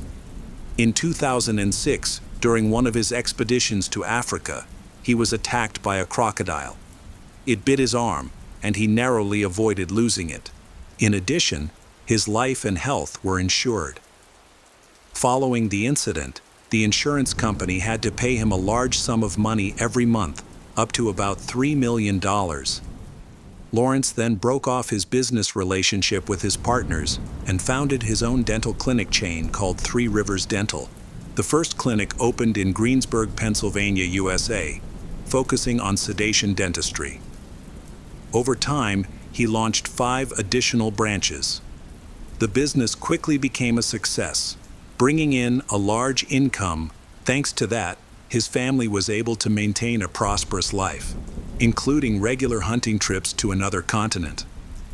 However, beneath this outwardly successful image, there were darker aspects to Lawrence's life. He was not as perfect as he appeared. Even though he had a successful career, happy family, and a luxurious house, he had an affair. His mistress was Lori Milleran, an attractive blonde whom he hired as a dental hygienist. Co-workers observed that Lawrence made no effort to hide the relationship. He and Lori often locked themselves in his office, and in the morning, the two often showed up together in the same car. Lori's relationship with Lawrence brought her many new opportunities. Before meeting him, she had been in debt and lived a modest life.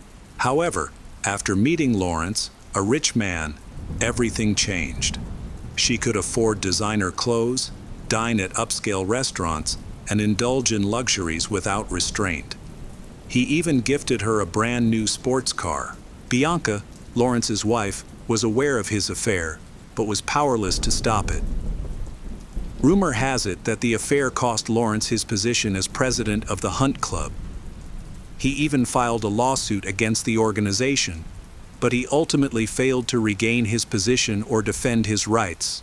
Over time, the Lawrence family moved to Phoenix, Arizona. However, since the dental office was still located in Pennsylvania, he often had to travel between the two locations. As for their children, Bianca, their daughter, decided to follow in her father's footsteps and worked part-time at one of his dental clinics. Meanwhile, their son Julian chose a different path and pursued a career in law. In 2016, Lawrence and Bianca planned another hunting trip to Kafue National Park, this time with the goal of hunting a leopard, something Lawrence had long dreamed of, but had never achieved despite numerous trips. On September 27, 2016, they traveled to Zambia for a 15-day vacation. Upon arrival, they met with a group of locals who would accompany them during the hunt, including a guide named Spencer Kakoma. Lawrence and Bianca stayed in a small but comfortable hut, with everything they needed for a pleasant stay. Over the next few days, Lawrence and Bianca, armed, ventured into the national park's hunting grounds several times. According to guide Spencer, Bianca had hunted a number of animals, including hippos, wild boars, and zebras. When the final day of the hunt arrived, Lawrence realized he had failed to secure a leopard as a trophy this time. Perhaps because of this, he suggested to his wife Bianca that they extend the trip for a few more days to try again. However, Bianca was against the idea, as she needed to return home for her nephew's wedding, scheduled for the morning of October 11, 2016. Meanwhile, Spencer and the rest of the staff were loading their belongings into the car. Suddenly, Bianca's scream echoed from the tent, followed by a loud gunshot. Hearing the screams, Spencer immediately ran to their tent. He walked in and found Bianca lying on her back on the floor. He quickly noticed a severe wound on her chest, still bleeding. Kneeling beside her body was her husband Lawrence, who was devastated. A weapon was kept in a case nearby. Shocked by the scene, Spencer cautiously approached Lawrence, trying to move him away from Bianca's body and the weapon.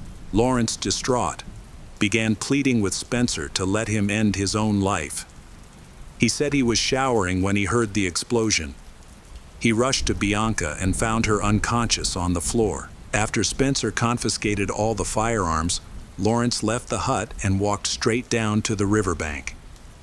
Everyone, including Spencer, knew the area was infested with alligators. Lawrence screamed that he wanted to end his life. Spencer finally calmed Lawrence down and walked back to the cabin with him. Along the way, he kept repeating, "His wife is no more. She is dead." Once Lawrence regained some composure, Spencer took him to the police station, where he gave his testimony about what had happened. The police chief dispatched an investigation team to the scene. After inspecting the hut, they concluded that Lawrence's account matched the evidence, and they ruled the incident was caused by Bianca's self-harm. According to police reports, she accidentally injured herself while trying to put the weapon back in its case. A forensic examination by Zambian authorities confirmed that Bianca suffered severe damage to her heart and left lung caused by a 1.2 bullet wound. It seemed that the investigation could be closed here.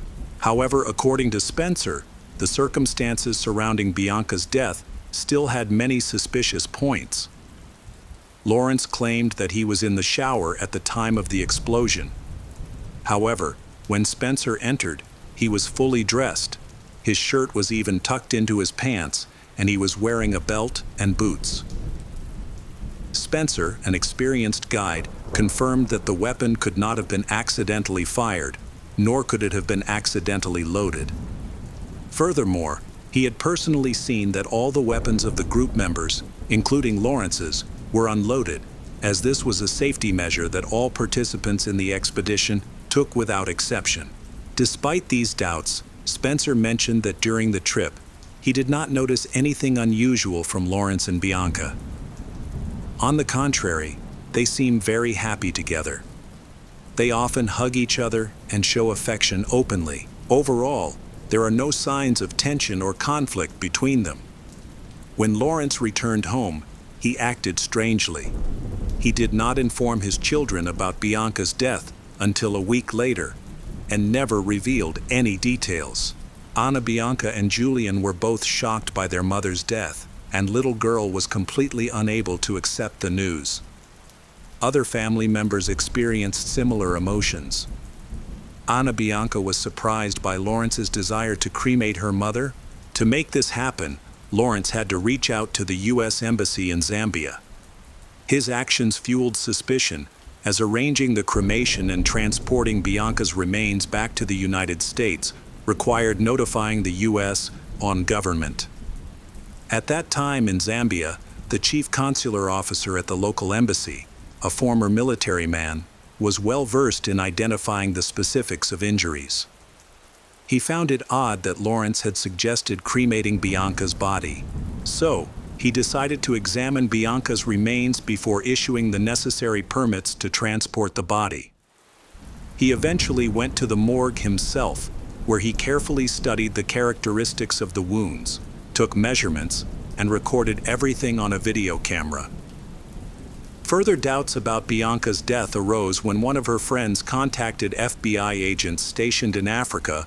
The friend also found Lawrence's insistence on cremation suspicious. She asserted that Bianca was a religious person who was always opposed to cremation. She also expressed other suspicions about the cause of Bianca's death, including that Lawrence had had an affair. Despite this, he went through with his plan. On October 22, 2016, Bianca's funeral was held. However, the manner of the ceremony surprised many in attendance. Although she was a Christian, the ceremony did not have the characteristics of a traditional funeral. The funeral was quite simple. When an attendee asked Lawrence about the cause of Bianca's death, he claimed that she accidentally injured herself with a weapon. He also gave the same reason in the insurance report. Lawrence and Bianca are protected by multiple insurance policies from different companies. These policies covered not only minor damages, but also incident like accidental or natural death.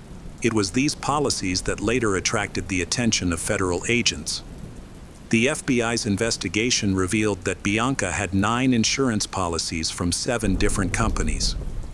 Following her death, Lawrence received nearly $5 million in payouts, which was deposited into his bank accounts. By this time, he had returned to his normal life. continuing to run his dental practice and even more openly in his relationship with his mistress Lori. He even took Lori to the house where he had lived with Bianca. Soon after, he bought a plot of land worth about $35 million and began building a new mansion. It seemed like he had fooled everyone, but federal agents had quietly opened an investigation and were slowly gathering evidence to clear up the case. One key piece of evidence was a recorded phone conversation between Lori and Lawrence. In it, Lori issued Lawrence an ultimatum, telling him he had 1 year to leave his wife. In addition, investigators from the United States and Zambia conducted many interviews with people who knew the Lawrence family and were present at the scene at the time of the incident. Witness testimony shows that Lawrence sometimes appeared cheerful and affable, but in just a moment, his mood could change completely, becoming a grumpy, aggressive man. Investigators also re-interviewed Spencer, who had already expressed doubts about Lawrence's account. During the conversation, he asserted that all weapons had been unloaded the day before the incident. He also noted inconsistencies between actions and Lawrence's testimony. He had seen Lawrence fully clothed, although Lawrence said was taking a shower. Furthermore, the actions of the head of the local police department, where Lawrence was taken, raised suspicions. The sheriff seemed to believe Lawrence's story, and the investigation only recorded basic information such as seizing Bianca's body and performing a forensic examination. By this point, FBI agents had already reviewed numerous documents related to the case. They had also examined photographs of Bianca's wound, which had been taken by an employee of the U.S. Embassy. During their conversation with this employee, the agents learned that Lawrence was enraged when he discovered the employee had examined the body and photographed the wound. Later, the agents conducted their own investigation, focusing on women whose physical characteristics closely matched those of Bianca. This study aimed to determine whether Bianca was capable of injuring herself in the chest area with a weapon.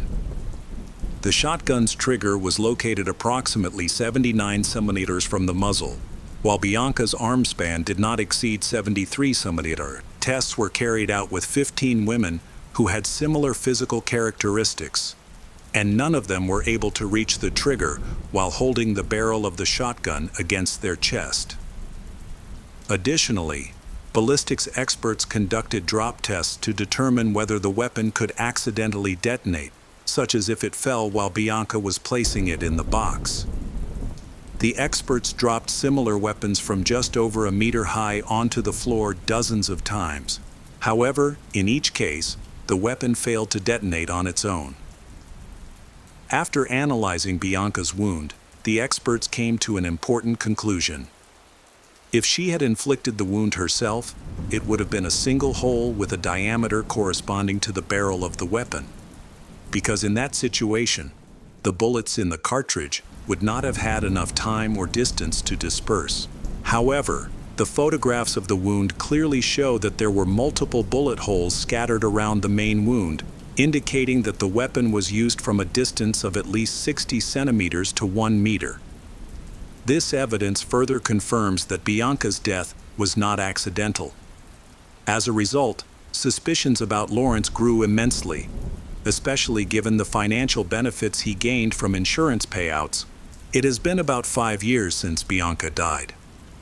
During that period, Lawrence's dental business thrived, and he and Lori enjoyed a luxurious lifestyle. They moved to Pittsburgh in Arizona, frequently vacationed at their beloved home in Cabo San Lucas, Mexico. In late December 2021, Mexican authorities detained Lawrence at the Cabo San Lucas airport, acting on an international arrest warrant. A few days later, he was extradited to the United States, specifically to Denver, Colorado. This is where the headquarters of an insurance company he allegedly defrauded. Lori also returned to the U.S. During the trial, a jury was convened to consider the evidence against Lawrence and decide his punishment. Lori was shocked by what was happening. However, she still expressed her desire to support Lawrence. She later was soon called to testify. Lawrence and Bianca's children were in a state of extreme grief. The news of their father's arrest came as a huge shock. They could never have imagined that their father would be accused of murdering their mother. The prosecution presented key evidence gathered during a lengthy international investigation. Lawrence's defense attorneys, meanwhile, insisted that a financial motive was implausible. They argued that Lawrence's chain of clinics, estimated to be worth up to $8 million, showed that he had no need to take any action for financial gain. Additionally, the defense highlighted that all insurance companies had already made their payments. This suggests that Bianca's death was caused by her accidentally. To bolster their case, they explained that representatives from the insurance companies had traveled to Zambia, conducted their own investigations, and ultimately concluded that the death occurred by unwittingly. However, the prosecution had more convincing evidence than the insurance company's representatives concluded. They also emphasized that this case involved more than just a financial motive. 2 weeks after Lawrence was arrested, the jury agreed that the prosecution's evidence proved Lawrence's involvement in the murder of his wife, Bianca. In February 2022, Lori Maliran was also formally charged and arrested for violating several federal laws. First, she was accused of lying to the grand jury, providing false information about the nature of her relationship with Lawrence. Another reason was the testimony of a witness named Brian, a bartender at a restaurant they frequented. Brian said that one day, when the background music in the restaurant was paused, he overheard part of a conversation between Lawrence and Lori. During this conversation, Lawrence admitted that he killed Bianca because of her. Based on these details, Lori was placed under house arrest and may only contact Lawrence if authorized by the authorities. The prosecution insisted that Lawrence and Lori should be tried together in the same court. According to them, the jury could from there determine that the two were lovers and had jointly decided to eliminate Bianca. The jury reconvened on July 11, 2022, and over the following weeks, they deliberated on the case. Meanwhile, Lawrence's defense attorneys still insist that he had no motive for the crime. Financially, he was in a strong position, and Bianca was aware of his affair. His meetings with Lori were not secret, so why would he need to kill his wife? The prosecution argued that Lori pressured him into doing so. She believed Lawrence was still enjoying his life with Bianca. Furthermore, if he chooses to divorce Bianca, it will result in him having to split the assets. Additional evidence came from the testimony of a guide, Spencer, who stated that Lawrence attempted to bribe Zambian officials to expedite the return of Bianca's body and carry out a cremation. In the days following Bianca's death, the prosecution highlighted how Lawrence rushed to cash in on the insurance policies. Forensic evidence was also presented, showing that she could not have reached the shotgun's trigger to point it at herself. Experts ruled out the possibility of an accidental discharge causing her death. One of the most critical pieces of evidence was the nature of Bianca's injuries. She had severe damage to her ribs, from the 7th to the 9th, shows that the weapon hit her on the left side. Additionally, forensic analysis showed that the weapon could have been used from a distance of 60 centimeters to 1 meter. These findings further disprove the idea that Bianca inflicted the injury on herself. The prosecution presented more than just arguments. They submitted witness statements, including some from people Lawrence considered friends. These witnesses reported that he repeatedly expressed his desire to divorce his wife, Bianca, but refrained from doing so because it would require dividing their $27 million property.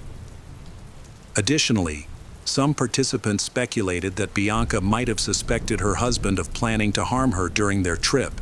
This suspicion was partially based on the testimony of an employee at one of Lawrence's dental clinics. The unnamed employee revealed that shortly before the incident, Lawrence mentioned that a new sedative would be included in the next shipment of drugs. He stated that the drug was not for use in the clinic and requested that it be delivered directly to him. as he intended to take it on the trip. The prosecution considered this detail as important evidence to determine that Lawrence had committed the crime with intent. On the other hand, Lawrence's defense team argued that the prosecution's claims were purely speculative and insisted that only the investigation conducted by the Zambian authorities could be trusted. Once the trial processes were complete, the jury deliberated privately to decide the sentences of Lawrence and Lori. After their discussions, the jury returned with a guilty verdict. Lawrence Rudolph was convicted of murdering Bianca and defrauding insurance companies. Lori Maliran was also found guilty as an accessory to murder, as well as for obstructing justice and committing perjury twice. The trial established that she had knowingly provided false testimony to mislead the court, repeatedly denying any knowledge of the murder. The judge said Lawrence could face life in prison, while Lori could face up to 35 years. However, neither has been formally sentenced.